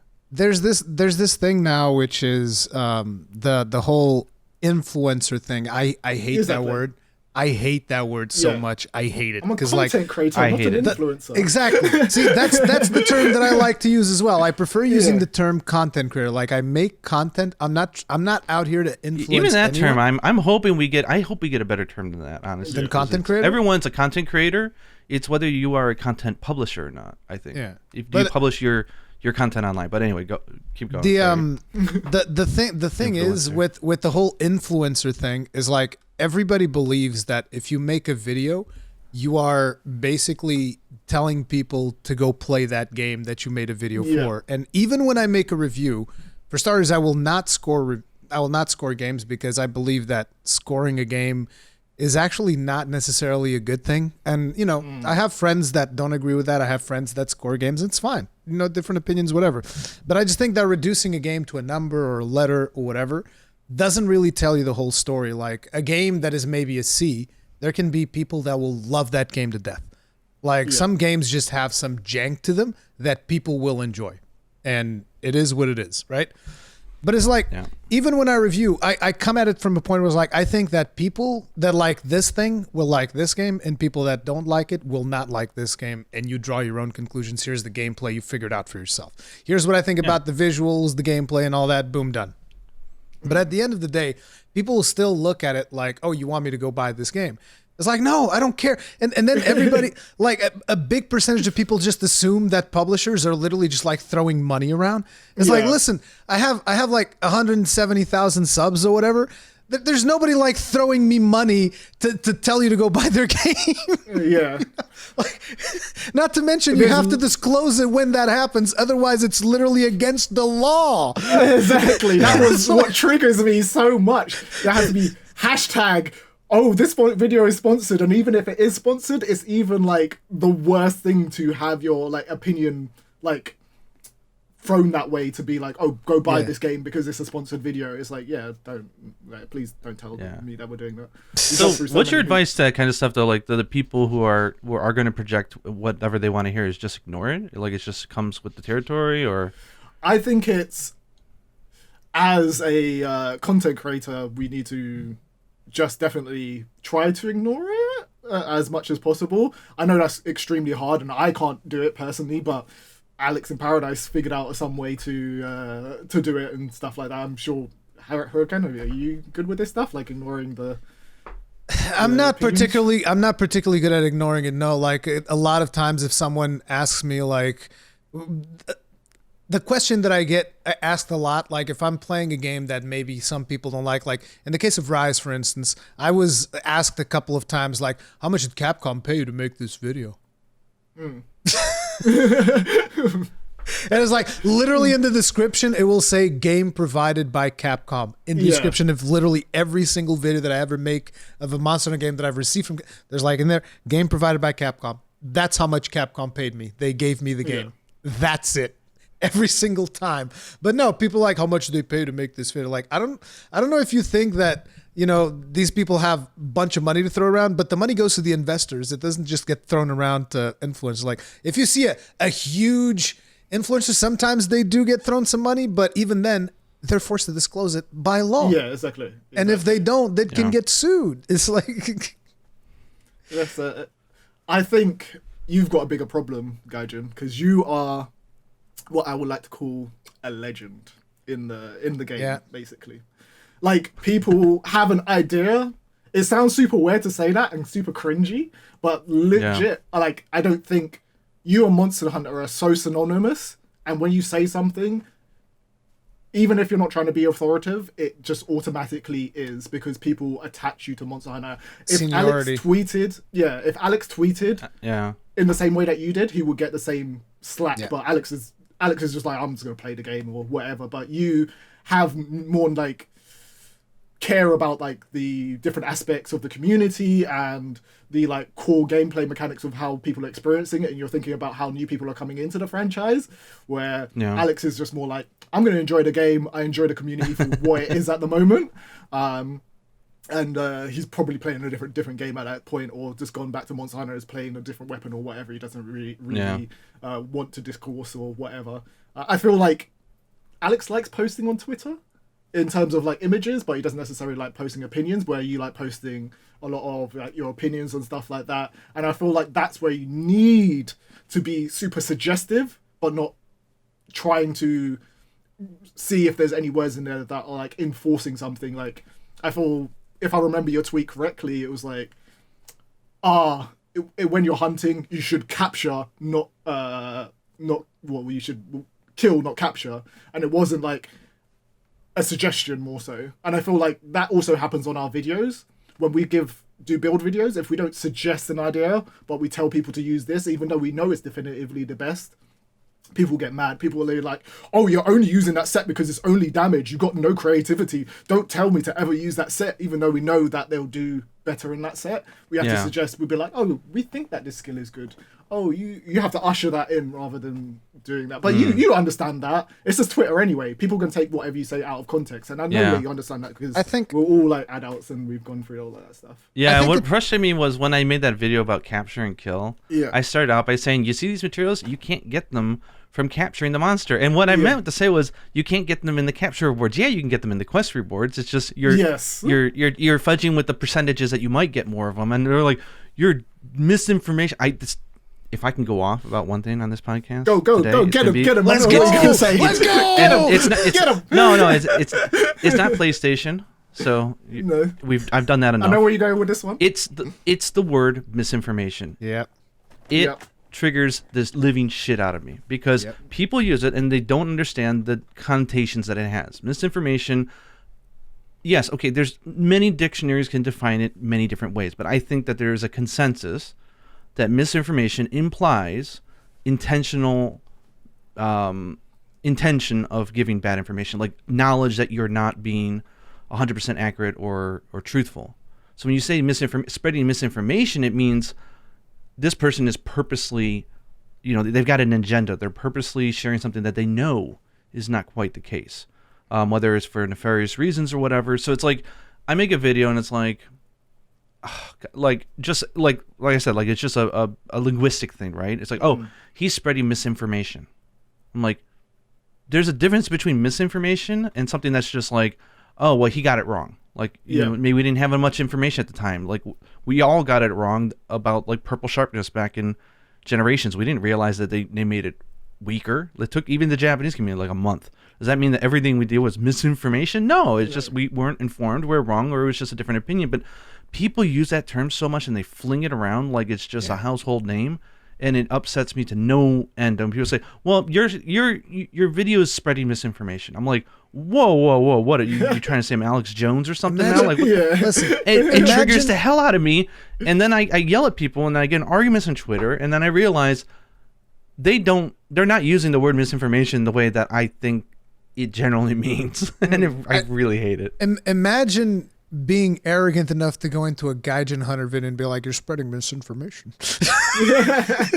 But that happens everywhere, and I think where it comes from as well, it's not even just that. It's also the fact that people all make mistakes. People just don't see people that are not content creators make their mistakes, so they don't see the update. And the thing that also annoys me about this whole thing is like, people are like, you should just wait to put the information out there because then we'll know more about the game. But nobody's going to need to know that guide or have that guide if it's not out there in a timely fashion. Yeah. Like, our guides say if it's a weapon workshop or any of the other content that we put out there is to build a base so that people can have that base of information and enjoy the game more. So people are searching for that on week one. They're searching for that within the first couple of months. Like, if you know more than that and then you come back to our video and then say there's misinformation, then that's kind of a weird scenario because we were all finding it out at that point. Someone went on like one of my reviews, I think it was from World, and they're like, well, you didn't even mention how they screwed up like the thing in Iceborne or whatever. I'm like, did you look at the date I made this freaking video? Stuff wasn't even out yet. Like, give me a break, man. I've had the same thing where people will like bring up something from Iceborne in like a world video. They're like, what do you mean this set is great? Like, have you seen the stuff that you get later on? And I'm like, dude, literally, there's a date on these videos, man. It's like, these videos been around for a while. But it's like, but I'll take your feedback to heart though. Like, one of the things though that I wanted to bring up is like, particularly with the whole thing about editing the carding auto shots and whatnot, so that because people will like make somebody else feel bad because they card or whatnot. It's like, for some people it might be a joke, and maybe they're among friends. It's like, oh, you card, you suck, whatever. But when you're online and you're with strangers, like, you need to understand there's like a full spectrum of even just like mental health nowadays, because it's one of the biggest plagues in the world. Like, people are constantly assaulted with different problems with their mental health. I at least seem to get exposed to that a lot. For a lot of people come to my stream, they say, "Oh, I have this problem, I have that problem." I'm like, okay, so it's like you need to understand that everybody's different in the world. Some people can take a joke, some people can't. And the reason why Gaijin says these things in order to try and promote a better community is how you could potentially get to, having a more positive experience in the game. So like to give you guys an idea, and you guys will probably be able to look this up. A lot of people say the Final Fantasy community is extremely positive. And I can tell you, in the game, they are. Outside the game, sometimes things go wrong. But in the game, like, let me give you a perfect example. So there's an instance where you can go to, which is called Eureka, which is something that I've been doing recently.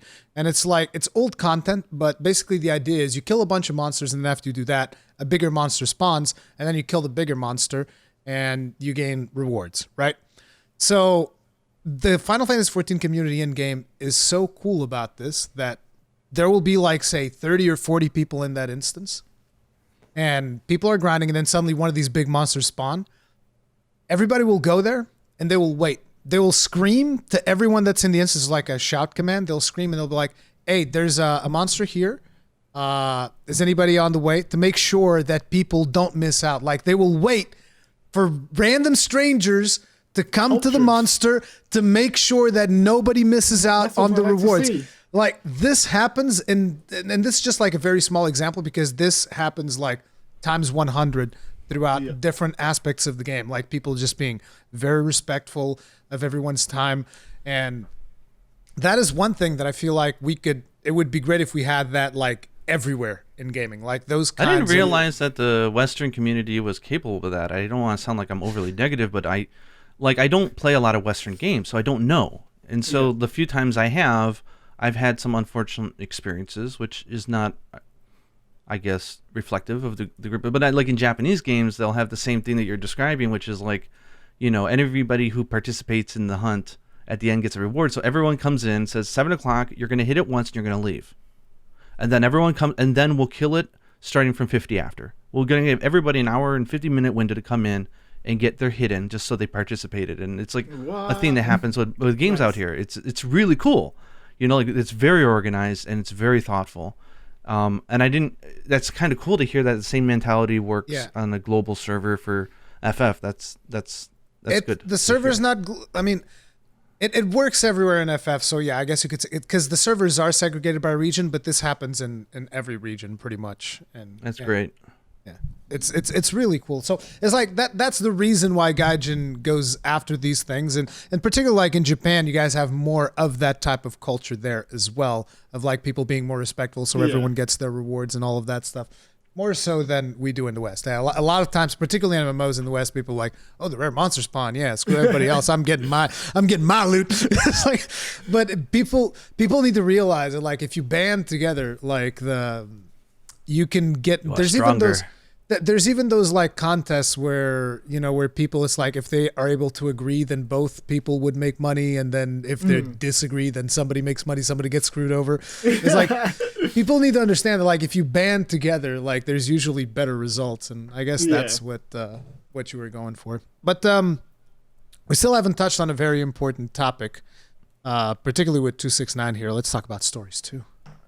Let's talk about that stories too. Dude, you've been covering stories too like nobody's business. You and Paradise have been going so hardcore that even I wasn't able to keep up with. Like, you guys stole my SEO. Like, I had to give up on stories too. I couldn't get any views. I had to admit that I did get a good chuckle at seeing, is you guys have such an amazing breadth of content for the game. Yeah. Everything from like really like hardcore, like here's a build guide and here's some ideas of how to just break the hell out of the game, to like to me it's like I've never played Destiny, but I've heard of like the like opening Yu-Gi-Oh or opening Pokemon booster pack videos, and you guys, okay, we're gonna open up 10 SR eggs or some rare eggs. You know what? You guys have so many funny ideas about across the thing. It's hilarious. You know what that is? I hate that idea, right? And I hate doing those videos, but people love them. People love them. And it wasn't even my idea. It was Paradise's idea. And every time I'm like, Paradise, let's not put out one of these videos. It's like, All right, 2.6. It's gonna do well. People like it. I'm gonna put out these videos. People have been asking for them, and then I put out one video, and people are like, "I can't wait for your next egg opening," and I'm just like, "No, I don't want to do this, but I want to serve the community."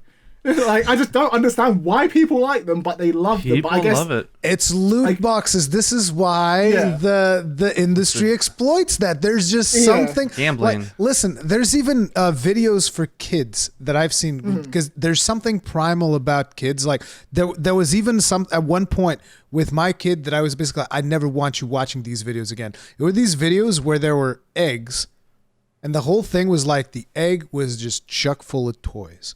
And so they would open the egg and they would start pulling toys out of it. And my kid would be like friggin' glued to the screen. Like, and at one point I took the iPad away because I was like, this is getting insane. Like, you're crazy. I don't want you watching these videos. He was like, I need to know it's in the egg. I was like, oh my God. Like, I had to forbid him from watching that. It was terrible. Like, there's just something primal about like a surprise. There's something primal about this the is culture surprise. here in Japan, man. Gotcha. It's everywhere. Like, you cannot. It's baked into society here in Japan, so there's no shielding your child from it.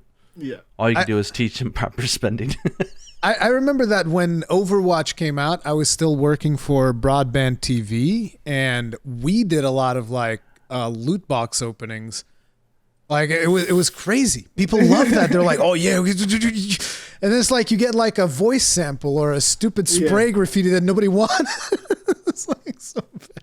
But keep going. It's interesting. Yeah. Like, people don't like it. People love it. And it's just like, it's not the most, depending on the person, it may not be the most exciting video to make. But if that keeps the viewership up and the algorithm happy, then sometimes you got to do what you got to do, I guess. Yeah, exactly. I just, it's so funny because I just saw your breadth of content and it's just like, wow, you guys really don't hold back on anything. You really covered everything on Stories 2 so well. I think it was really a test for us because we've obviously taken time off of streaming. Like, we haven't streamed since like basically the start of the year, and we wanted to see which way was better of doing videos. If putting out 3 videos a day was a good way of doing it, if putting out a like 1 video a day was good, which we tried with Rise, and we tried to do this way, and we found like a really good way of like still making content and putting out those videos in an organic like way that we weren't like overworking ourselves. We were able to do it on like 3 videos a day quite easily because there was enough content in the game. We were pleasantly surprised by how much content there was. But I will say about egg openings, right?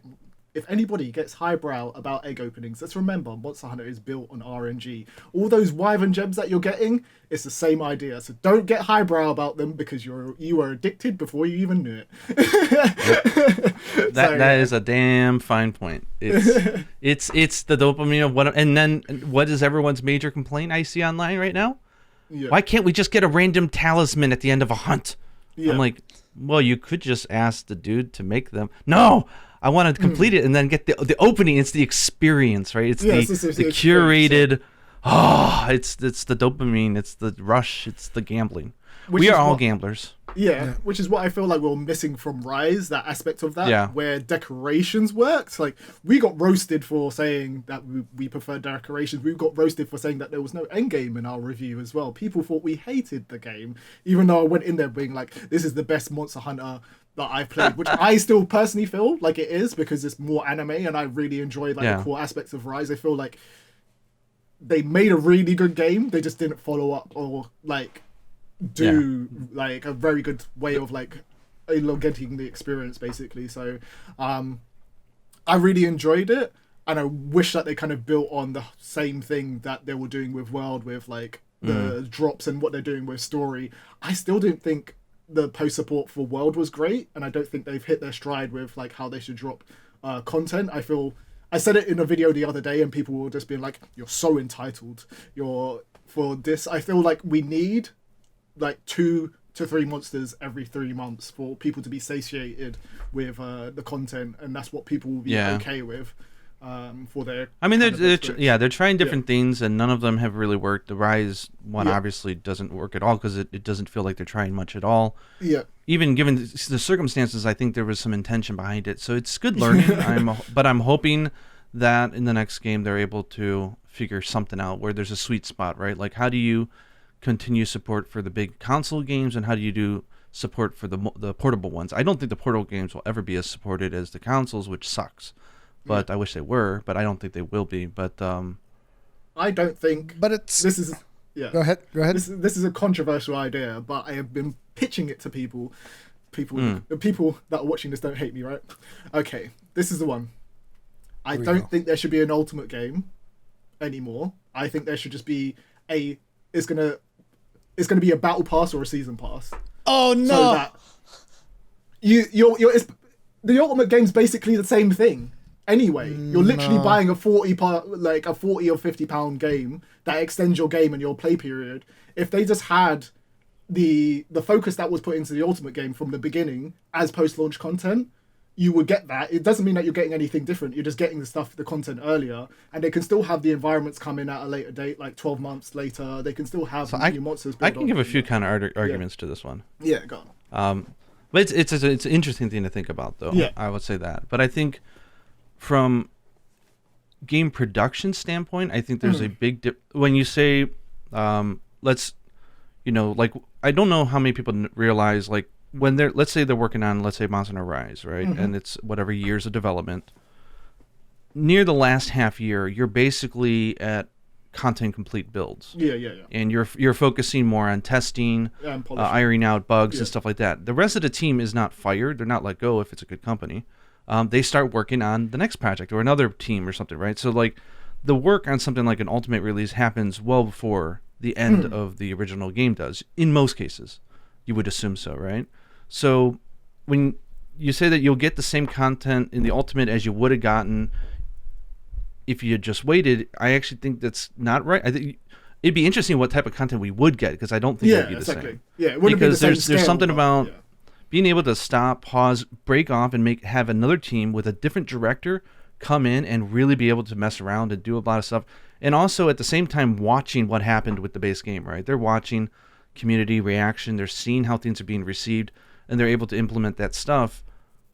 Arguably, also Japan sucks at agile development, so I don't think that they have the capability of being that flexible that fast. The ability to set back and then think about it before you commit to it, I think is powerful. So it would be interesting, though, if they did something like a battle pass, like what type of content we get, because I think that's almost more in line with, like, Frontier, right? Like a subscription service, like, in looking at what they did. I still think that I would love to say that there's a market for that, but Frontier, unfortunately, even with its massive legacy, did not. I mean, it was only like 40,000 people playing that game for years. So I was like, I don't know if that would be. But you can argue that Frontier did not have the mass appeal of World. Yeah.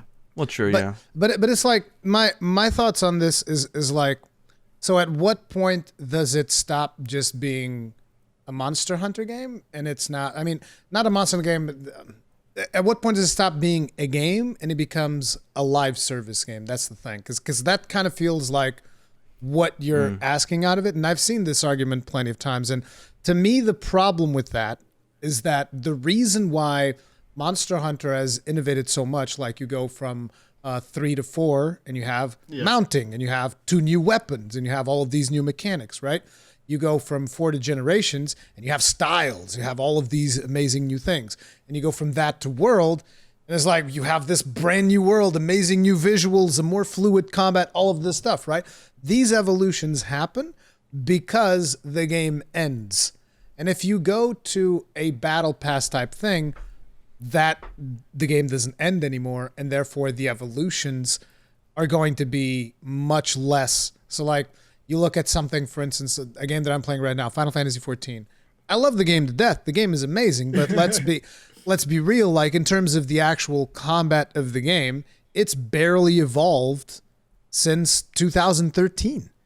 You know, the combat is, sure, they add new abilities, all that, but it's still targeting combat. The thing that's evolved is the storytelling. So the stories are much better and cooler and all that, but the actual gameplay of it hasn't really changed that much. There's new raid mechanics here and there, but not an evolution like, say, Generations, World. Like, that's a massive evolution, right? And if you go down the path of the live service, then you're going to see less of that innovation, in my opinion. That's the thing. Here's a counter pitch. I would love to see what you would think. Yeah. It is, I was just thinking about, like we were saying, and if you get something like, what if they had a third line of Monster Hunter game? What if they have the base console experience, like the mainline titles, whatever? You had the portable series, and then you have a live service one that I think what you're getting at is they can iterate faster on stuff, and they can keep up, and they could actually be an experimental hotbed for the main franchise, mainline games, because they could iterate faster and more frequently. Yeah. I think we could have there's a world in which we can have 3 different. You're splitting your community across 3 different games. Not, actually, you're splitting your community across 4 different games if you want to have stories as well. But let me just get into something. Yeah. So, I've watched a video. Sorry, we just bombard you with counter arguments. I watched a video. I think Monster Hunter, in its current form, is a live service game anyway. They might not say it is, but it definitely is. There's updates and patch updates that drop. There is a stream. Like, how is it any different from a Destiny game, a Warframe game, or a Final Fantasy game? Because it's dropping content every, 3 to 2 months anyway. It might not be as big as it was in, World or anything like that, but still there's content being dropped. They're posting on the thing saying that there's new updates coming. Yeah. It is being updated and tweaked, all the time. Yeah. So I think the difference, at least linguistically for me, is that are the updates tied directly to the profits of the game? Like, are they dependent on maintaining the same amount of active users and sales each update in order to maintain the scope of how much they're spending to make the game? Or is this just adding on and extending it? And I think that what they're doing is they're extending the life of the game and the shelf potential for it, but they're not dependent on it. Like, they could just stop doing updates, and they've made the majority of their sales from the initial release already, I would argue. Then you look at Iceborne, and then you look at the Ultimate release, and those are basically an extension to the base game so that they can retain that revenue, right? If they didn't release that, they will be gouging money and stuff like that. I would say World and Iceborne, I would agree, are more closer to something akin to a live service. I still think that there's that small little line, and when you go, okay, I'm revenue dependent on my update, it changes the whole way of how they do it. So I wouldn't say that it's necessarily a live service game, but it tries to pretend to be like one. And I think that's actually where some of the dissatisfaction came from some people, is the fact is stop adopting live service operation stuff in my offline game, goddammit. They get really upset about it because it's not live service, and now you're doing power creep and all this other stuff, which you have to do if you are a true live service game. You need to have DAU, you need to have MAU, you've got to have those metrics. Your game will cease to exist if you don't. It will have to shut down. So I don't see that, though, with Rise, obviously, with the amount of content. But, I mean, I don't know. I guess it's just a difference of terminology, maybe, at the end of the day. When you say live service, I think everyone imagines something different, right? But the way that I look at it, the Ultimate update is a live service update to that, because they're going to take all the learnings. It might come super late, 12 months later or whatever, a year later. But it is an update to the base game, and they're taking learnings from that, and they're super revenue dependent on releasing that game. If they didn't, then Capcom will be like, why is there not another Monster Hunter game coming out here at this moment in time? And it'd be interesting to see when that releases. If it releases this year or this financial year, I feel like Capcom was just trying to push this year to be the Super Monster Hunter year, basically. If it releases the year after, I'll be like, okay, cool. It was more of a COVID impacting development, or all of this stuff happened. But one area where you might be onto something, though, is that I was making slides and covering the sales trajectory of all the past games, and it's really interesting to see how much lower the adoption rate of Iceborne was in the West as it was in Japan. One could argue that we have gotten Ultimate releases here always, so we're used to paying full price and buying basically a sequel that is like you're saying, it's basically taking a year and a half of live service and holding off on releasing all of it, and then just doing it in one big drop for $60. That was, which I would agree with you in that looking through that perspective, I would agree with you. They're acting as if it's a live service, but they're holding on to everything they're just releasing as an ultimate as a product, which I personally like. But it's just we've had it here, right? But the West hasn't, and there is a much lower adoption rate. Like Iceborne, the percentage of people who bought Iceborne, who bought World, is significantly less. Yeah. In the West and in Japan, it's much more of an adopted sort of system. So one could argue maybe it's not the way they're doing it is not the most profitable way for the Western market. So whether it's the right way creatively, I have no idea, because I honestly don't know how Capcom is at doing like live games. Like maybe they suck at it, maybe they're good at it. I don't know. My hunch is that they probably suck at it. We can take a look at like how they released the PC version and their update. We know that they suck at it. Like the fact that the PC version isn't like day and date and it gets its patches like later than the console-based version, I just don't necessarily agree with. No, it's it's the cert process, 2.6. It takes like a whole like year or whatever for it to come out. We haven't even heard of the PC version. Like, where is it? Like, Rise. Well, there's also a lot of know-how, right? Like, I would defend Japan in the fact that there's no PC market here at all. Yeah. For gaming, so like the developer know-how of being able to develop for PC is just not. They're getting better slowly, but it's still very, very early days, I think, for publishers out here. I almost feel that it would be better if companies were more trusting of their source code to work with external partners to make the PC versions, so they can feed them, live access to the source, so that they can get the updates out faster, because I just don't think Japan has the infrastructure. Like I said, agile development still isn't applied at a lot of studios here, as far as I've heard from colleagues or like people who work in the industry here, friends. So it'd be interesting to see if they could do a live service game. If their mobile games are any indication, though, I think we should be happy that they're not doing the Ultimate as a live service. True, I don't know. They don't. Maybe I don't necessarily like how they do their rollouts, and I think they have a really hard issue with power creep, and I think we saw a little preview of that with Iceborne. Yeah, where maybe they would be better. I don't know. It's weird because they're not doing enough, so I don't know the analytics. Like, is it better for them to like do one every two, like once a month, once a week, once every 2 months, and just have like a crap load of content? I don't know, but they certainly haven't found the sweet spot. That's for damn sure.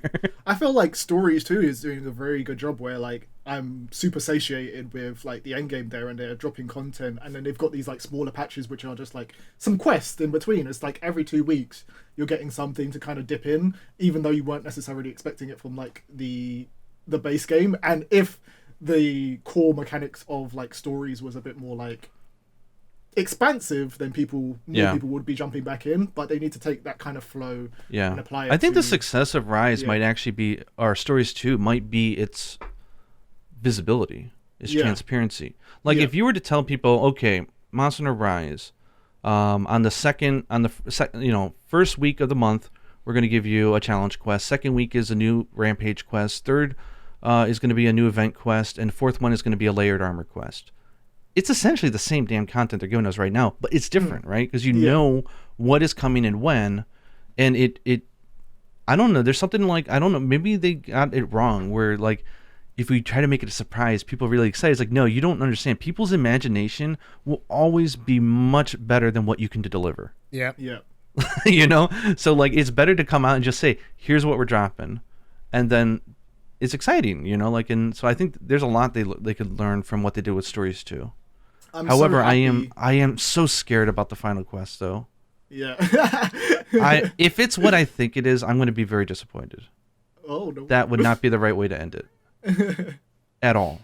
That's the one complaint I have of the entire game. So it's like 99.9% love the game. That one thing though just bothers me to death. But we'll see. This one thing that still hasn't happened is bothering Gaijin to death. We just it's living rent free in his head. But Stories 2 is a good. I just love the fact that they're able to make it such an authentic, wonderful Monster Hunter game, and it's not. They're using Marvelous, right? They're working with an external developer. The fact that they can, that shows the producing chops of whoever was the producer at Capcom, like that they could direct a completely different team from a different part of the country to make such a good game, and just Marvelous just knocked it out of the park. So iteration, we need more. So but Battle Pass is an interesting one, because I think the industry there's still room to figure out that system to make it even better. I think there's slowly some games are getting better at it, but eventually we'll get to a point where I think even Rory might be okay with the idea. Listen, here's my biggest problem with Battle Pass, and literally if a company does Battle Pass in a different way, then I might actually be okay with it. And some people are gonna go, oh my God, Rurikhan be okay with Battle Pass. Yeah, there's one thing that I'll explain to you, and this is my biggest problem. My biggest problem with Battle Pass is FOMO, and this is the reason why I don't play Dauntless anymore. Because I like Dauntless. I've said this. I even took a sponsorship opportunity with Dauntless because I like the game that much. I was like, yeah, sure, I'll take it. I made like 2 guides or whatever from a sponsorship opportunity that I had for Dauntless. And a lot of money. Don't I wish? It was not that much. Listen, it was not that much. If you have 100,000 something subs, it's not that much. But still, it helps. But the thing here is, in the way that battle passes work is that, you buy the battle pass and then you're expected to play the game throughout a certain amount of time and do certain activities that the game wants you to do. And you have a certain amount of time to finish those. So it's like, you buy the battle pass for this month. By the end of the month, the battle pass goes away. That's my problem. The FOMO of it. The FOMO, fear of missing out. I hate that.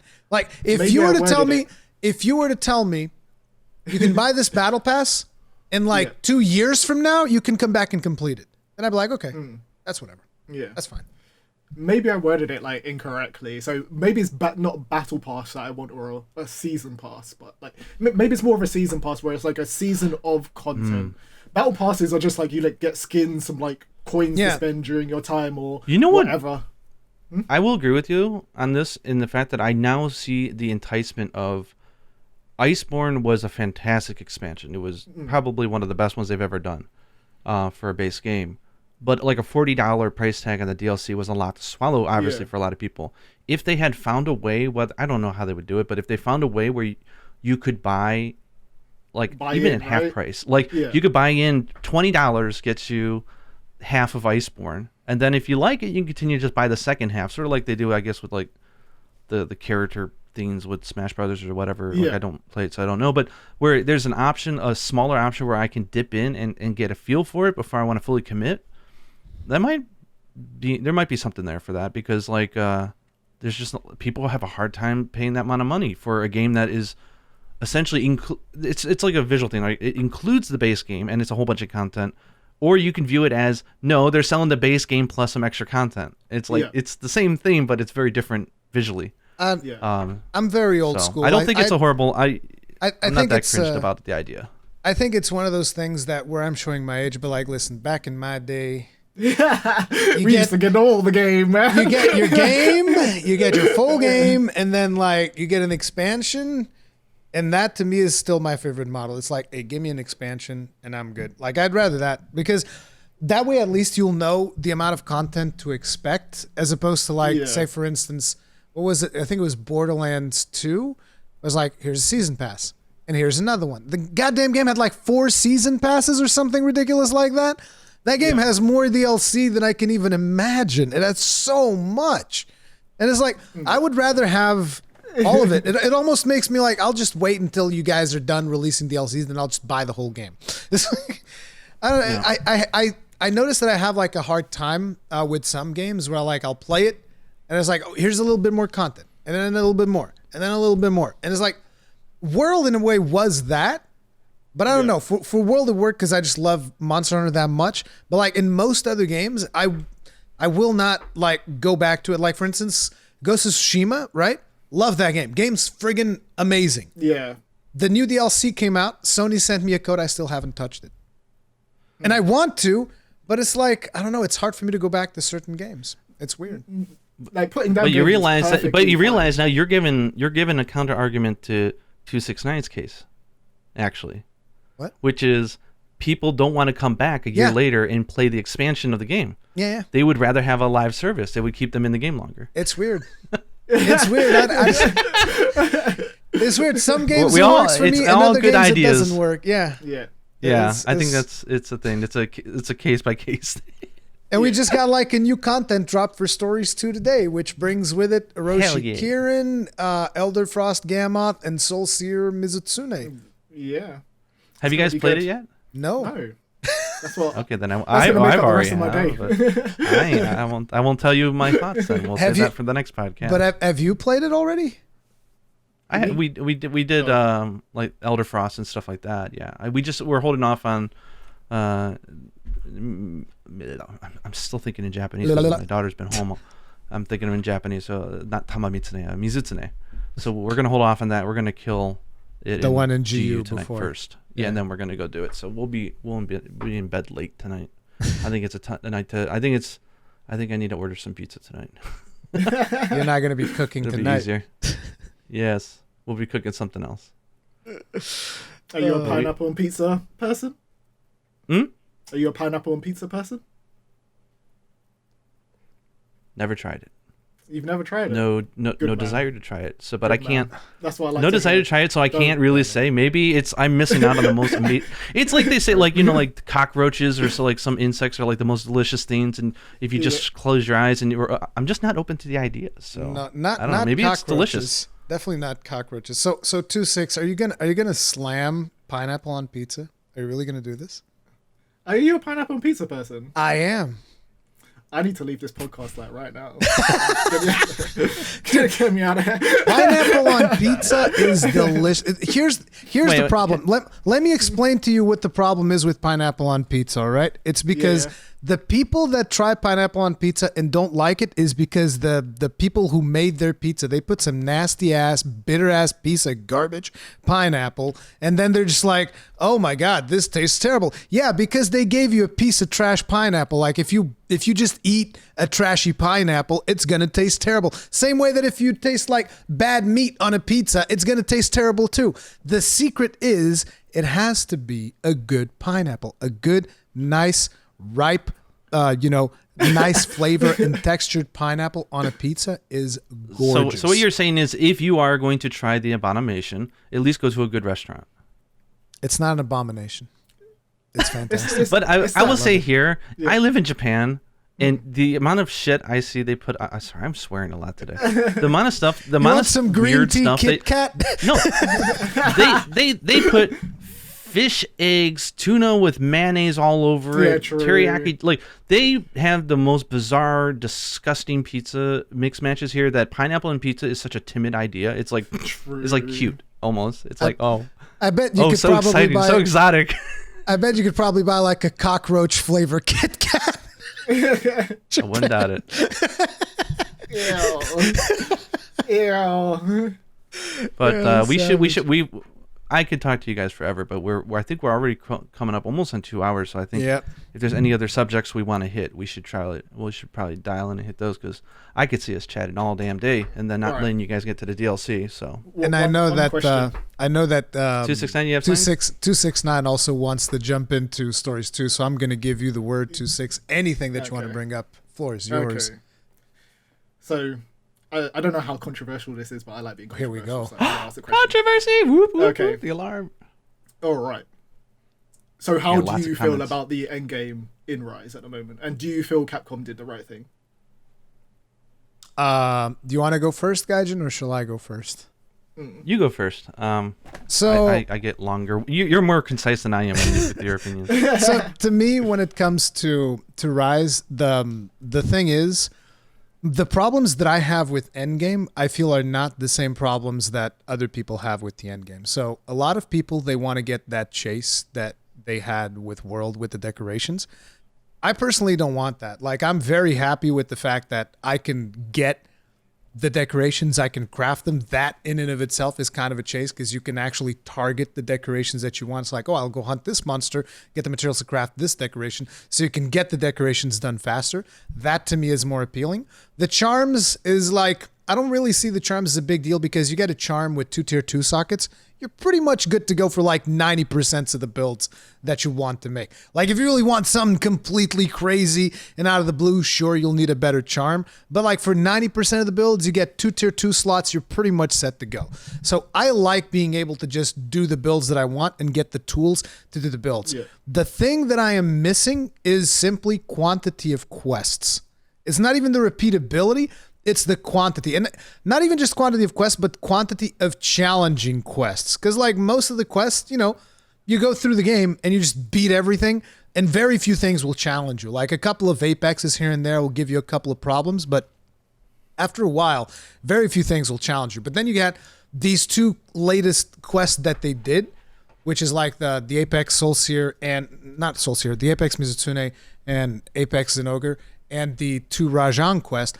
That was amazing because those were actually more challenging because they tweaked the values of the monsters. They're higher, they hit harder, they give you more thing. And to me, it's like, just give me like 100 of these and I'll be happy. That's all I want. Just give me like 100 quests on this difficulty level and I'll be pretty happy. Like, that's what I want. I just want more challenge because like I have all of these really powerful builds and there's like 2 quests for me to go do that actually challenge these builds. Right? Yeah. So it's like the whole chase of the decorations or whatever. I don't care that much for that. Like, I actually, when I went into World, right, and I would go do investigations, the reason I liked investigations is because it was random. It's like, oh, here's it's not because of the random rewards. It's because it gives you interesting scenarios, particularly as a streamer. It was cool. Like, sometimes I'd see a really quirky quest and I'd be like, oh, this is a good one to put on stream. Like, oh, here's a friggin' tempered Rajang plus a silver Rathalos plus I don't know, something else ridiculous, right? And I'm like, let's go, and it's got 1 feint. Let's see who gets the feint, so that we can all laugh at you after you feint, right? And that was the interesting part of it. I never went after a while. Like, sure, you grind decos for a while, but after a while, I wasn't going into tempered quests expecting to get a good decoration. Like, I gave up on that. It was never going to happen. I went into the tempered quests because they were fun and they were more challenging. So that's what I want. Like, if I could get investigations and just give me random monsters with the potency of Rajang and Apex, Mizutsune, and Zenogre from these last 2, I'd be pretty damn happy. Like, I'm good. Yeah, just give me that. Nice. What about you, Gaijin? Okay, so I'll give you my essay. No. So I have my thoughts on it are a little complicated. I would say that am I happy with the end game? There is no end game. Yeah. I feel confident in saying that, and that's not an insult. It's just there's no end game loop. There's, it's like Monster Hunter 3 Ultimate. Didn't have an end game. Did I love the game to death? Heck yeah. Do I love Rise? Yes, but there are certain things about there being a lack of end game that are not good, and there's certain things that are good. It's a little weird. So, like, I'm fine with the game not having end game. Like 3U, because that was an Ultimate release, there was enough content there, which I think Rise Ultimate, I'm assuming they're making it, that will have, I will assume. So even if they decided to say, we're not going to have an end game, I would be fine with it. That being said, there is a subsection of players who want to get a little bit more enjoyment out of the game, and I think that having an end game mechanic is a good thing in general. I think if it's the end of the life cycle, it's the Ultimate release, it needs an end game, only for the fact of the end game can't be integral to the average person's experience. It has to be dessert. It has to be something that's completely optional. That's where I hated the decorations, that it affected the average player's play session, that you couldn't even try out certain builds because something that was integral to the core experience was tied to the end game. Where the actual end game of Iceborne I thought was great, like augments and stuff, like you can get little health augments and stuff. You don't need to do that. Like, my daughter beat Fatalis without having many augments. Like, it was just nice icing on the cake that you could engage with and get some extra stuff if you wanted that. And I think that's great. And I think it'd be great. Hopefully they'll find a way to do that for Rise Ultimate. So I think but that being said, I'll say, okay, so am I saying that the lack of an end game is a mistake? Yes and no. It's not the Ultimate release, so I don't think that it needs it. It would have been better with one. However, Capcom does have a bad track record, in my opinion, when it comes to integrating endgame loops in the base game. I am not a fan of how they did it in Monster Hunter 4 Ultimate. I think they hit the idea right where that was the first time they ever did an endgame. And I thought it was, in that respect, it was great. Guild quests were a great idea. It was a great way to keep people in the community active and playing and chasing stuff after the party was over. That was cool. But they committed to it in the base game, which meant that when they came out with you guys didn't get Monster Hunter 4 in the West, but we had Monster Hunter 4 here in Japan before we had 4 Ultimate. I think and they had guild quests. Yeah, guild quests were in that game. Yeah. And it basically, what ended up happening is because they didn't want people to feel I'm putting words in Capcom's mouth here, my assumptions. I'm assuming that they did, like, if you put an end game in the base game, right, you're almost by default committing to having to double down on that idea for the ultimate release. Because you don't want people who played the base game who grinded the hell out of it for 1,000 hours for that all to mean nothing. Like, if there was no guild quest in 4 Ultimate, but there was in 4, you're basically saying your effort, you had fun for a year, but it's all gone now. Like, that would really piss off people. So you have to double down on the idea. Guild quests kind of worked, kind of didn't work, because they doubled down on it when Ultimate came out, and it ended up being Monster Hunter, Shagaru, and Rajang. That was the game. That's all people played, and it didn't. There's certain aspects of that I didn't like. Then it gets really dark, in my opinion, when you go to Generations and Generations Ultimate. I don't think, this is still suspicion on my behalf, I don't believe that they were ever planning on making Generations Ultimate. I think there's enough signs there in the game design that prove that. The Deviant system was an endgame loop, and it was awesome. It was a little too grindy, but it was awesome. You didn't have to do all of them. You could pick the ones that you wanted. You knew what you were going to get. You grinded it. It was fun. It was a great idea. But because it was put into a base game, when they decided, okay, we're going to make an ultimate version, they doubled down on what was already too grindy of a system, and it became even more ridiculously grindy. And it ended up being a bad decision, because it's like they kind of, what do they call it, like pigeonholed themselves into this. They committed to it early, where I think Rise is doing enough stuff experimentally, both with like Rampage, with just the gameplay in general. There's enough experimentation there that perhaps with hindsight of how I think that they didn't quite get it right on the previous games, maybe it's a good thing they didn't put an end game in this one, because I don't want them to have put it in there and then have to double down on it in the next game. Can you imagine if they tried making like the Rampage the end game? Like, that could have been disastrous. And then they would have to double down on it, because people are spending hundreds of hours and you need to respect that time with the ultimate release. So, however, I do think that they've wasted some opportunities here. I think with the like, for example, I was saying, like, having the difficult quest. This is a testing bed. This will inform how difficult the next game should be, the ultimate release, and they're not doing enough of it. I think they're way too committed to their own ideas without looking at player feedback. For example, why didn't we have a Rampage quest that was an event quest that was very hard to clear? Like, very hard to clear. A Rampage where you could actually lose. Lose, yes. The thing is like, I want to know what that looks like, and I want to know if that works, and I want to see how people receive it, right? Like, what does a very difficult Rampage look like? Is it too chaotic? Because that will inform how they should do the ultimate. But they didn't even do it. That was free research. They could have just made a really hard Rampage. There's not a single hard Rampage in the game. Okay, let's keep it optional. Let's not double down on that. But they lost the opportunity, because now there's not enough people even actively playing it, that it's too late. If they have it planned, then it's too late. They should have did it earlier. So I feel kind of like there was some missed opportunities. But I also think, again, just from my own personal opinion on how they did for you and Generations Ultimate, Iceborne had an advantage, right? Like, they built a new endgame, and were able to vastly ignore the augmentations of World. But augmentation was it was stealing the idea from 4U anyways. There's 2 endgames in 4 Ultimate that people don't realize. There's the good endgame, which I think is, because it's purely optional, which is the Apex system. It's challenging as hell. You can augment your weapons. It's just a fun way to min-max and push out a little bit extra and make your favorite weapon shine. But you didn't need to do it. Then there was the guild quest, right? And then that's where the power creep came in, and repetitious stuff. So they took the best idea, which was augments, and they put it into the end game of World. But the World also had the end game of decorations, which I hated. So, like, I hope that they commit to one end game. I don't want there being 2 mechanics, and I hope whatever it is just supplementation and a way to keep it alive and not integral. So it's a complicated answer, but I guess in the end of the day, I'm conflicted, I would say. I'm happy in some regards, and I'm not happy in some. One of the things that I just wanted to add to my answer is that there was something very special at the end of Iceborne, which was when you finish the final quest with Shara and you're flying off into the distance and they show you the guiding lands for the first time. That was magical. Like that was, because, like, here's a brand new map, and I was like, wait, what?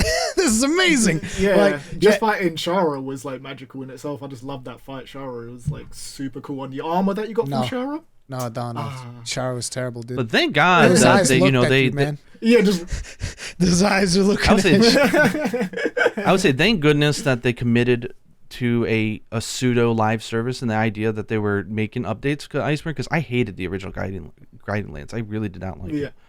And I made a video on that, and I came back to it after they had done substantial improvements. It was really and they made some changes that really changed it. And I think it's fabulous now, but how it was on release, yeah. But what about what about your thoughts on all of that, 2-6? Where do you fall in? I thought I was going to disagree with things that you're going to say, and you guys were going to say it was perfect or whatever, but you guys literally hit the nail on the head for everything. It's fine to put down a game because it is a Monster Hunter game and that's established norms, so we shouldn't expect more than what we've been given in the past, but there was an opportunity there for them to build on what they currently have and the audience that they now have and the new people that have come in and build more content that would satiate that new audience. But I also think the scenario that we're in right now is a great scenario to be in because they got roasted for it. They're never going to do it again. Like, there's not going to be a Monster Hunter game without Endgame in the future. So even if it's the base game, there's going to be that content that keeps the audience engaged. And I would rather have it on a game that has really good gameplay and we really enjoyed it for a little bit rather than it being a game that we didn't enjoy the gameplay on and then it also had a bad end game. I feel like that would have been super damaging to Monster Hunter in general. So I think Rise Ultimate has incredible potential. Yeah. And I hope if they take all the feedback that of all the things that they've hit and missed in the last few years and they apply it, we're in for a hell of a treat. If they don't, then we're in for a hell of a disappointment. We'll have to wait and see. But I have faith in the team. I guess the one thing that usually bothers me in that discussion is whenever someone just comes out and is like, game's trash. I'm like, I can't. Lazy developers. Yeah, you can't argue with that. It's like, okay, if you think they're lazy, then don't play their games. Like, oh, you're gatekeeping me. Sure, I am. Then don't listen to me. Don't listen to then don't listen to me. You don't like my opinion. It's fine. Okay, guys, we're gonna have links to all things 2-6 in the description of this video. I'm sure that you're going to be releasing, probably even before the podcast goes live, you're probably going to be releasing some video on stories too. So do remember when this podcast goes live, check out 2-6's channel to make sure that you watch. I was gonna say you guys serve almost like an alternative to Twitter. If people just want to know what's going on in the world of Monster Hunter, you guys do a very good job of showing off the content. Where you don't have to follow on Twitter because Twitter is a landmine. You either like it or you don't. I love it, even though it's a love-hate relationship. But here we go again. Keep up the good work. I love your guys' stuff. So, no, this is a compliment. I like the fact that you guys do that. Yeah, I love you guys' content. Like Rurikhan, first time I was like surprised. So you don't know how good of a guy this guy is. Yeah, this guy used to like auto host us on Twitch, like without even knowing us and stuff like that. And that is such a big helpful when you're streaming during Monster Hunter. And streamers are really, in general, like precious of their viewers. So for a streamer to kind of host someone just automatically by like just doing it is just awesome. And Gaijin's just been a nice person the whole time. Like Alex absolutely loves him. Socks, aka my cousin, absolutely loves him as well. And it's like been nice seeing not only you grow as a content creator from like not talking to doing talking and doing bigger videos and seeing Yuna grow as well. I remember like seeing pictures of when she's a kid. Now she's like huge and she's playing like Monster Hunter. It's like actually nuts. So yeah, it's great being here. Yeah. Well, thank you. We're blessed. We have such a fun community with so many good people. Oh man, and it was I think I helped you guys on your first Extreme Moth kill as well, if I'm remembering correctly during those days. Yep. It was sick. That was my favorite fight, like of all time, like in Monster Hunter. So see, you gotta play Final Fantasy 14. Do I though? Again, enough Gunlands chilling. Yeah, because we always fumble it because it's always awkward and there's this weird silence. I'm gonna give the final word to 269. So don't come to me for that one. Oh, you're gonna give it to 269? Okay, so get ready, 2-6. Here it goes. You're gonna have to complete the sentence. I suck at this. Okay, everybody, stay strong, stay safe. And don't forget to like and subscribe to this channel, because if you've been watching this content, it's been an absolutely great knowledge base for you guys to kind of really get engaged on what's happening in the Monster Hunter community. If you want to catch any of the channels on here, you can go to Gaijin's channel, and obviously you're already on Rurikhan's channel, but you can visit my one, because I'm going to be doing some stories content for you guys in the near future. So hopefully you guys enjoyed this podcast. See you guys soon, hopefully, and Gaijin and Rurikhan will have the next podcast up for you soon. Bye bye. Yeah.